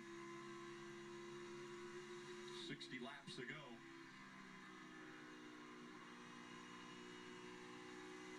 How long will they stay out, Steve, or would you think that they'd want to stay out? Well, this is 56 laps. I would go all the way to the end. I mean, if you're going to run... Fuck it, run long. The fall off isn't that big. There's fall off, of course, but it's the next gen car. There's never enough fall off. Run long, Kyle. Run long. You see a little bit on the left side, the splits. You see Chastain and Truex, still 4th and 5th. Hamlin 6th. They'll cycle to the front. Will that be a situation if they get to Gragson, the second he gets passed by Chastain, would that indicate, hey, I need to come to pit road now? So two things. Getting past, it's really just for, it's just for position. It's not a lap. So a couple things go into this. They also have a predictive software that says where they'll blend back on the racetrack, and you don't want to get blended back into a big clump of traffic. So, when I think of just time, lost or gained, these guys have some very predictive programs letting them know what's the best time to come to pit road. You see on the left, Gregson's come to pit road. Now it's just Busch and Bowman that are in front of Chastain, who has already been to pit road. Chastain's teammate, Daniel Suarez. See, he's caught between a rock and a hard place. Yeah, there's not, horrible fall off, but if he's having to save gas, and he would be, if he was trying to make it to the end, which they're not, it just wouldn't be worth it. Chastain will catch him anyway. But I say run it till it's almost out of gas and just see if you catch a caution. Pit from the lead. Got nothing to lose. You got 3 wins. Lay it on the line.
Series racing returns next weekend to the natural. Hey, everybody can watch the IndyCar race and the Cup race on the same day next week. Because Cup's not till 5 o'clock and IndyCar starts at 1:30. He's going to try to make it 4 of the last 5. NASCAR Cup Series Ally 400 on NBC. And right now, Kyle Busch is being scored the race leader. He still has to come to pit road. I'm kind of hoping Kyle catches his caution. Are both still out on the racetrack and have to come to pit road. He's worked hard tonight. He deserves a break. As we take a look at the playoff bubble, and I'll focus in on the 23 of Bubba Wallace, 27 points up. Again, that line could change if, for example, Chastain wins, because of the fact that Chastain hasn't locked himself in yet. That will just change as far as the points, how far they're above. But right now, Bubba Wallace, what a strong run he's had here in Nashville.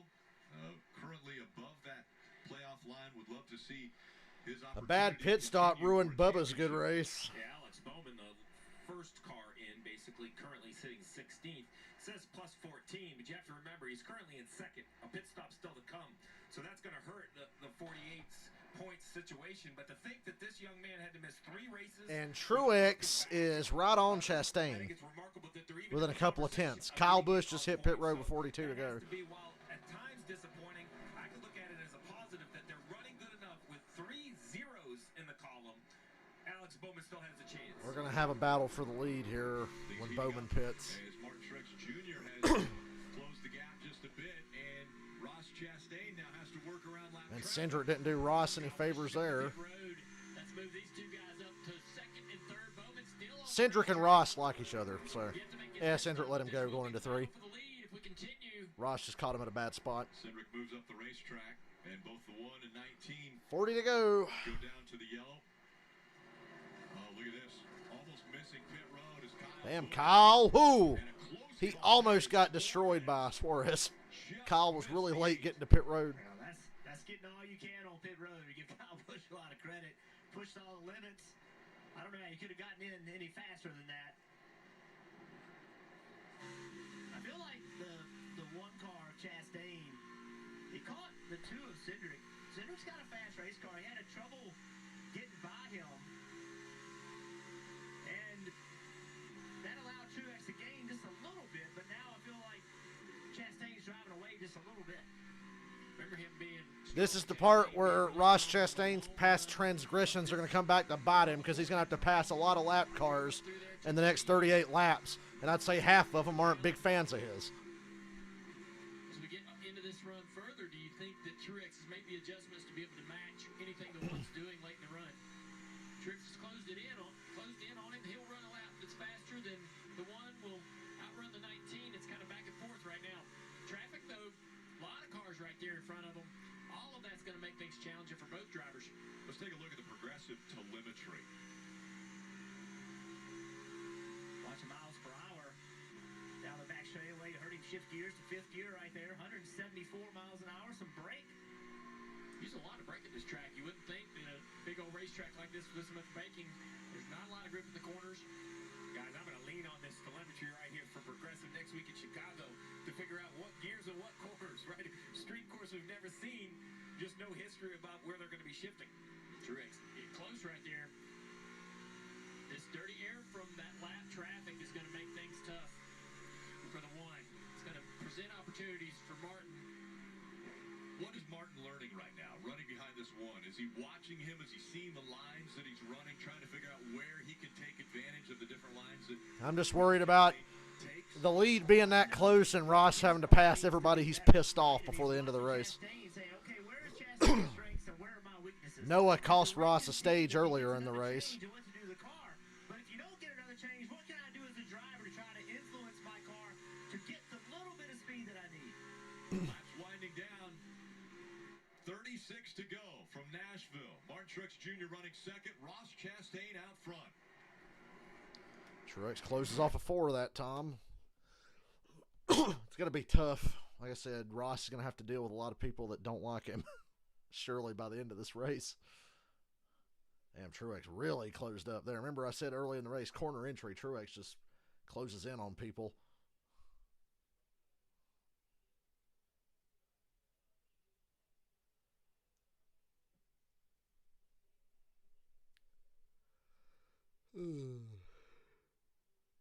Tired, boss.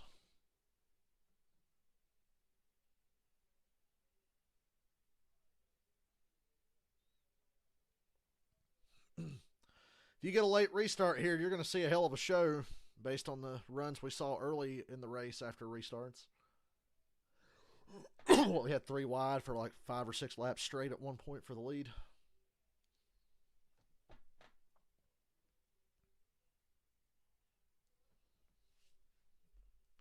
Stenhouse is the next car Ross has to deal with, and he's been riding behind him for a few laps.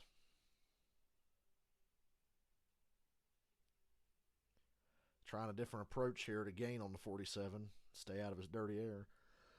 Truex is just hanging around behind him. Big mess of lap cars once he gets past Stenhouse. 48 finally pits. That will officially make Ross the leader. We already knew he was going to be leading. So the long run strategy didn't pay off for Bowman. Had a up and down year. A lot of good results early, but the points penalty set them way back. And they've been pretty mid ever since. Been about a 12th place car usually.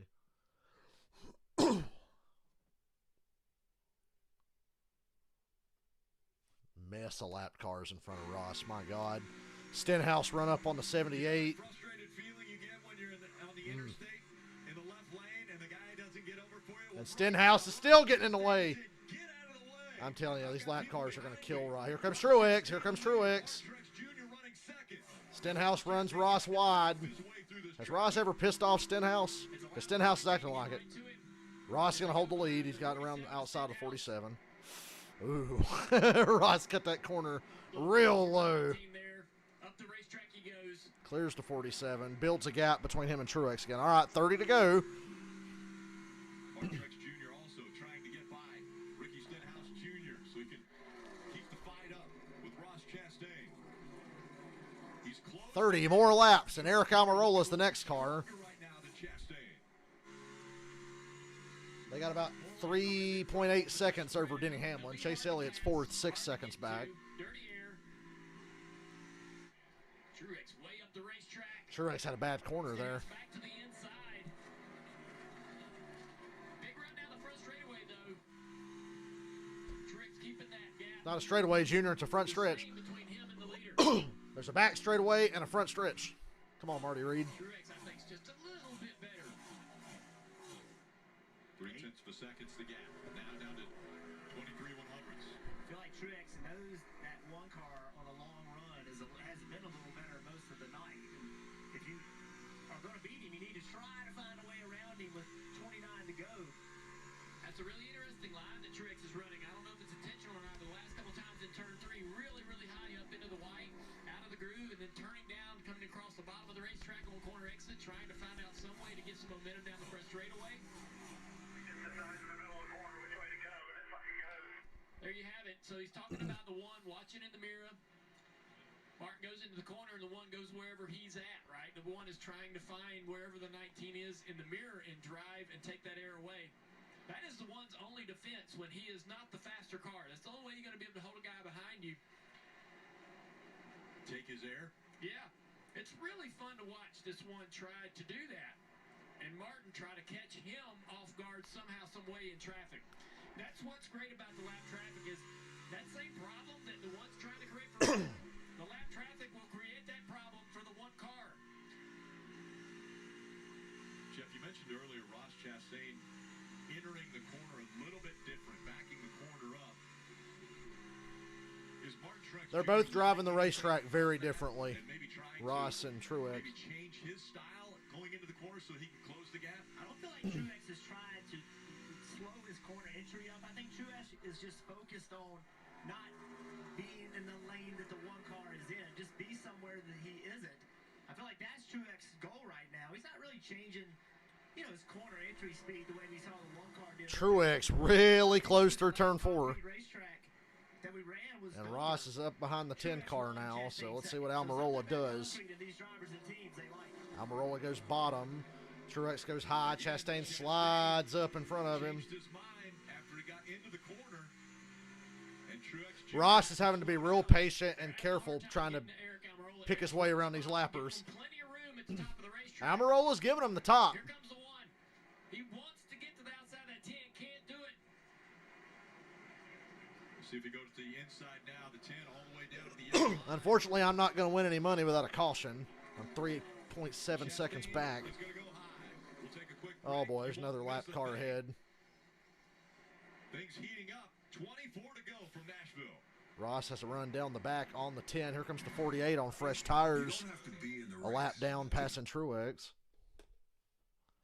That's going to hurt Truex a little bit there. The 48 being faster, getting in the way.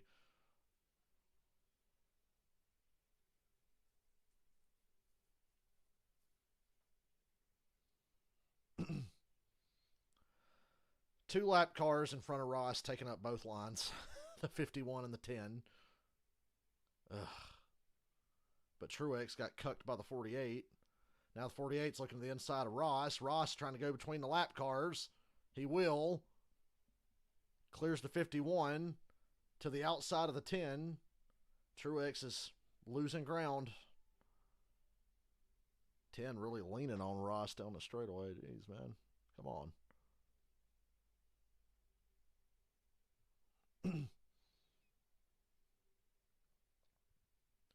And Ross clears the gaggle of lap cars. He should have clean racetrack for at least 5 more laps or so. Give or take.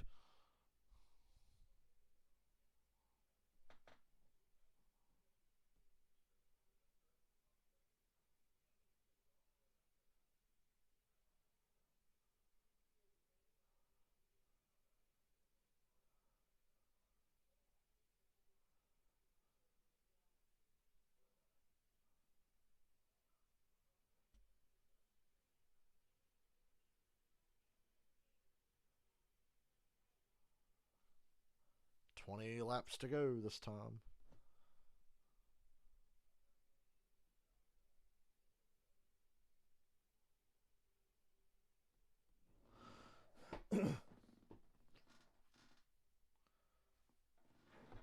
I know Bowman's not a big Ross fan, but Bowman's just going to fly by him here on these fresh tires.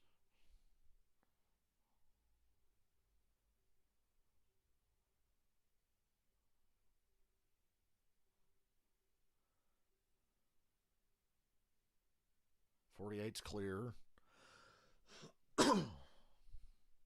Now he can be a real problem, though, because he's faster than the 1, but he's at least going to be close enough to him to hurt his air in the middle of the corner for a couple of laps. Under 19 laps to go in the NASCAR Cup Series Ally 400 here on NBC. Ross Chastain. If Ross Chastain wins this race, Jeff Burton's going to jump out of the booth. Throw himself out the window into the stands. Cars side by side right here in front of him. They kind of open up a little bit. He says, I'm going in. Right to the top, right on the outside of the 10, Eric Almirola.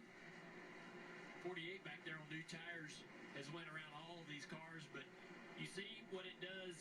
It puts 3 lap cars between the leader, Chastain, and the 19 of Truex, and that's allowed Chastain to get this healthy lead with just a few laps to go in this race. Decent lead. Justin Haley ahead now. 17 to go. Haley and Ross are friends, so Haley's, I can see already Haley's giving Ross what he wants. Pulls over, lets Ross go down the back. Former teammates. Work together well on the plate tracks in the Xfinity Series.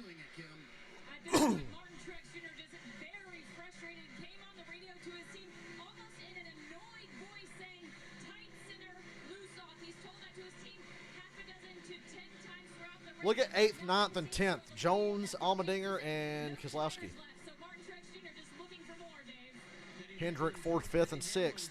Kansas win has him in the playoffs, but that decision to put him a lap later than Truex has him back from 2nd to 3rd and 4 seconds behind the lead. Yeah, they pitted a lap after Truex and also had about a second and a half slower stop. He's got to win a race. There's a mathematical way that he can get to the playoffs, but having missed 7 races, he's got to win one of the next 9. It's probably not going to be this one today running for it. Marty? For his teammate William Byron, who leads the championship standings this summer, has always been a tough stretch for the 2014. Rudy Fugle told me the tracks are all different. They don't apply to the playoffs. So what we want to develop is just consistency tonight. They haven't had winning speed, but they've kept it in the top 5 the entire time. An impressive run, Kim. And when I talked to crew chief Cliff Daniels about the 5 car and what they needed and what they lacked, he said, we've just been hemorrhaging points the last handful of races. We have to course correct that. Right now, Larson running in the 6th position. They worked on that car all day long. Larson saying right now, though, I can't open my entry, too tight loading. I don't have grip to run and pace the track, Dave. Christopher Bell's crew chief Adam Stevens told me that after practice, they had to do some soul searching before they went qualifying, and they think they found a little bit more in the 20 car. Waiting to see if a yellow is going to happen or a Ross Chastain enemy is going to make his life difficult here. He's 7th. For the 43 of Eric Jones, they have made no adjustments on that race car the last handful of stops. And if you look at their intermediate program, they have had speed at those type of tracks. When I talked to crew chief Dave Ellens, he said they are in such a hole with their point situation. It's been I'm going to wear my Ross Chastain shirt to work on Tuesday if he wins this. cycle right now. They look to be doing that currently in the 8th position, Eric Jones. Thanks, Kim, Dave, Marty, great job. Getting us Truex cut 2/10 off that lead that time, went from 8/10 to 6. about Ross Chastain's wins. More lap cars ahead. Came at Talladega, another one came at Coda. Got another couple laps, though, before he has to deal with it. Speedway. Is this type of a win, does this put Ross Chastain in a different category in your eyes? Absolutely. Sits on the pole, first career pole, and then if he can win at a track like Nashville, while this doesn't look like other racetracks, it's concrete, it's a mile and a third, it's still the concept, right? This is the aero package, the engine package. This is what we see for the majority of these high-speed racetracks, and I think this is going to be a huge confidence booster. Nashville, while it doesn't look like other racetracks, it's a pressure cooker for Trackhouse because this is kind of their home racetrack. Going to be a party at Tootsie's tonight if he brings this thing home in 10 laps. 15 cars the next lapper. You know, the boost of confidence. I don't even know who's in 15. Is it Yaley? They're literally running the same lap time. Truex close to half a second now. Without some big 15 takes the bottom, gives Ross plenty of room up top. He just kind of drives a very sharp corner in a smart race, lap after lap with 10 to go. Truex doesn't have much of a shot here. This one car really strong on the long runs all night, getting better and better as the sun went down in the night. The track cooled off, sort of equalized this 19 car and all the Toyotas. The Toyota's been really strong. Toyotas. All the way Junior says Toyota. Late again in Nashville, just like last year. That's what I was going to say. It's like Nashville 2.0, right? Toyota's great, but just can't seem to find that last little bit at the end. Truex got to keep the pressure on right here, though. You never know what can happen. Kyle Busch, top 10 after the night he's had. Look in your mirror. He's 10th. Right rear smoked. So Truex says he has no right rear tire left. 8 laps to go. Was leaning on that right rear tire, trying to get the car turned, and now it doesn't have grip. And now he's too loose to go to the throttle and be as aggressive with his car as Chastain. And that's been the strength of the one car. If Chastain could just maintain pace with everybody early in the run, he's been better. I can see Truex getting loose off of 2 there. There's a second behind now and falling back. Ross is driving away. Watch the steering wheel down there that Truex got a hold of through this corner. Yanking it around, fighting on that steering wheel, trying to keep the back underneath. 7 laps to go.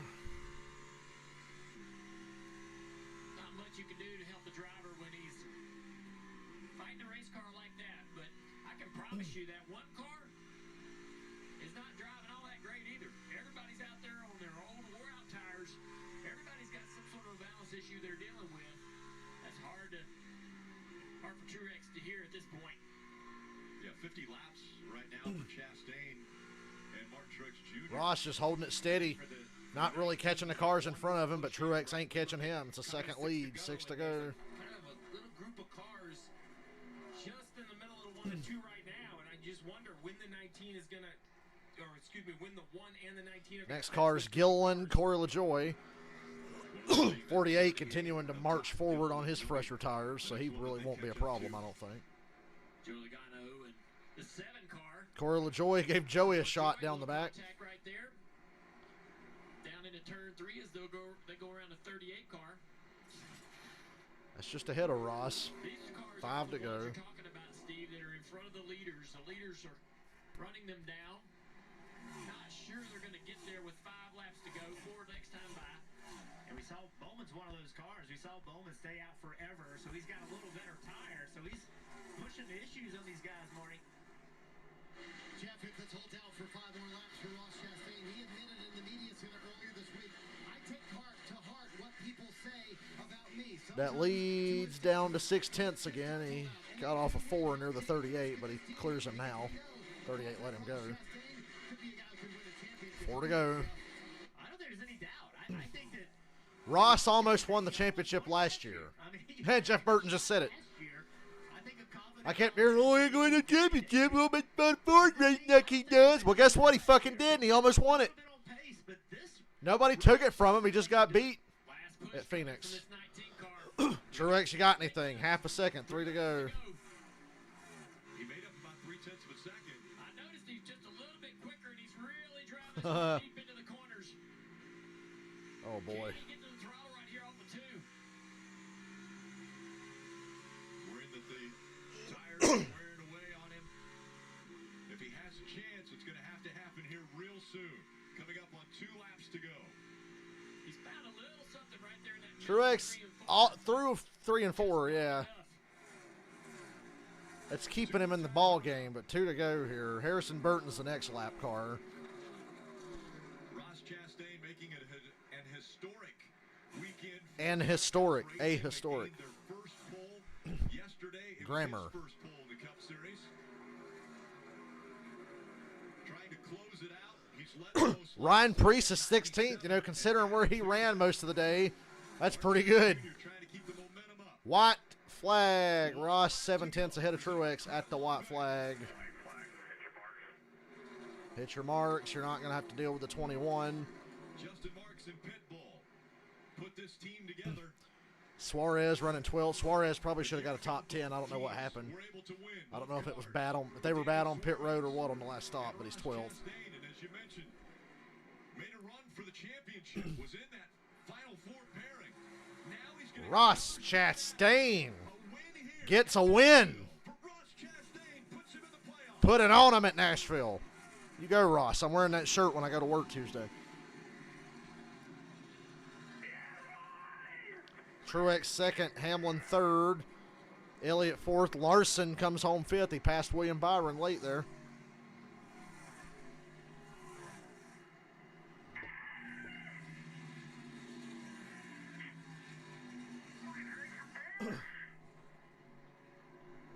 It's a good place to do it here in Nashville.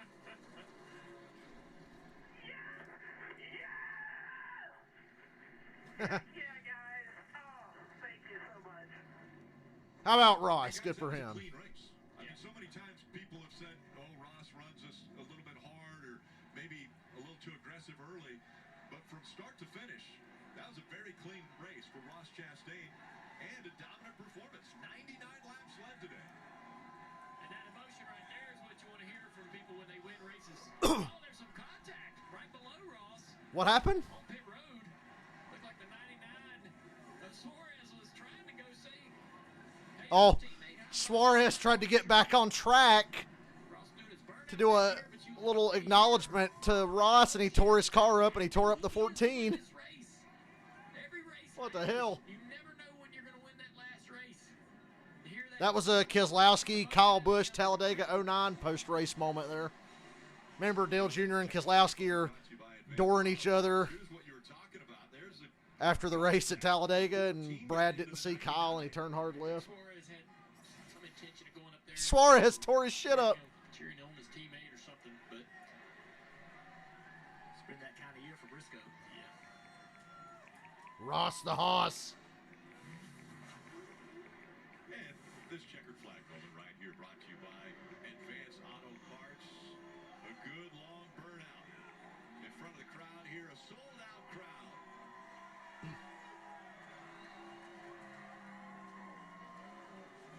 If I was Chase Briscoe, I'd be like, what the fuck, Suarez? Ross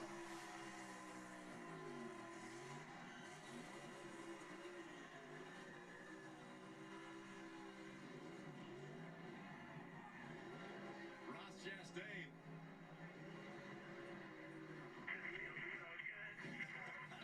Giving that crowd a great show. It's a great crowd. Getting a good We're going to smash a watermelon now. Look at all the parts of the tire laying on the track smoking. A reminder, NASCAR America Post Race. That is on NBC and Peacock until 11 p.m. tonight.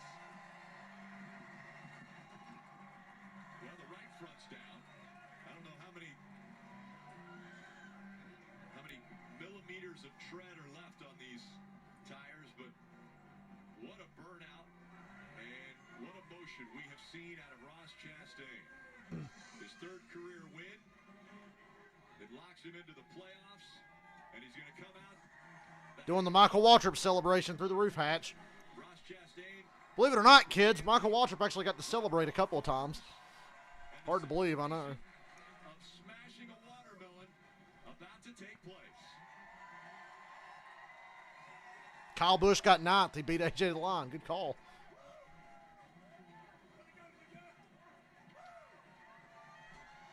Here's the watermelon.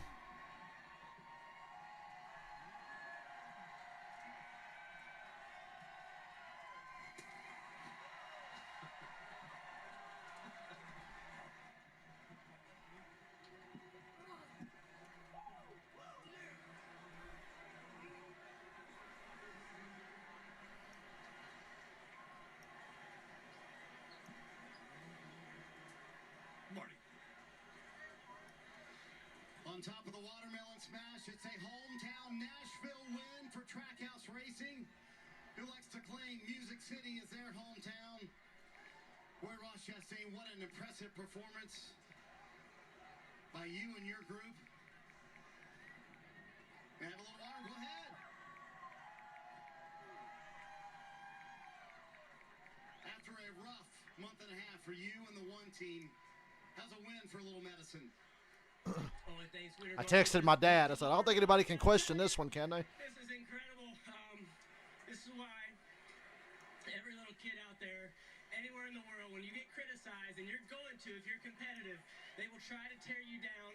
You will start believing them. You can't do it. You have to go to your people, trust in the process, read your books, trust the big man's playing upstairs, and just keep getting up and going to work. I got to tell you, Just win, Ross. a lot of self-reflection through all of this, but I had a group that believed in me, and they didn't let me get down. And they bring rocket ships, and I just try to point them to victory lane. So you mentioned the criticism. How did you put it behind you, Ross? Trust in my people, my family back home, the agriculture industry, they're always there for me. And then everybody at Trackhouse that Justin Marks puts in place with Phil Surgeon and our group on the 1 in 99. To win in Nashville is actually absolutely incredible.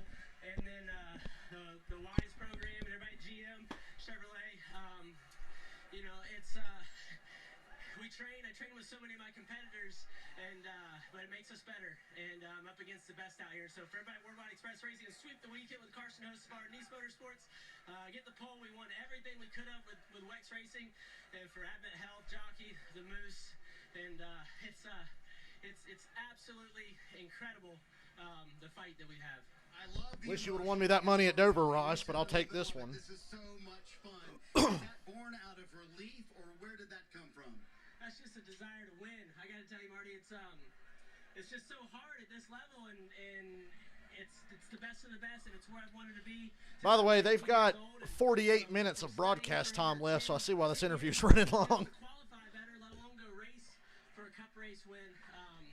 You know, along the way, the journey, I'm so happy that the MMI group's here. I'm going to watch this post race as well. Everybody that supports me. Yeah, look, it's a cup win. I don't care what happened the last month, my rest of my life. It's a freaking cup win! There you go, Ross Chastain started the weekend with his first career pole. He ends it with his first win of 2023. Way to hang in there, too. And he's going to keep taking care Hey, of Noah. the watermelon. Ross won anyway. Despite that no-talent hack Noah Gragson costing him a stage, Ross still won the race. Is he choking on the fucking watermelon? He choked on the watermelon a little bit.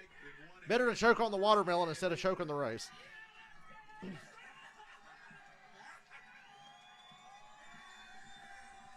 All smiles for the one team. Grabs his third career win. Burns it down. And that burnout comes out the roof hatch. And then smashes the watermelon again. Ross Chastain wins at Nashville.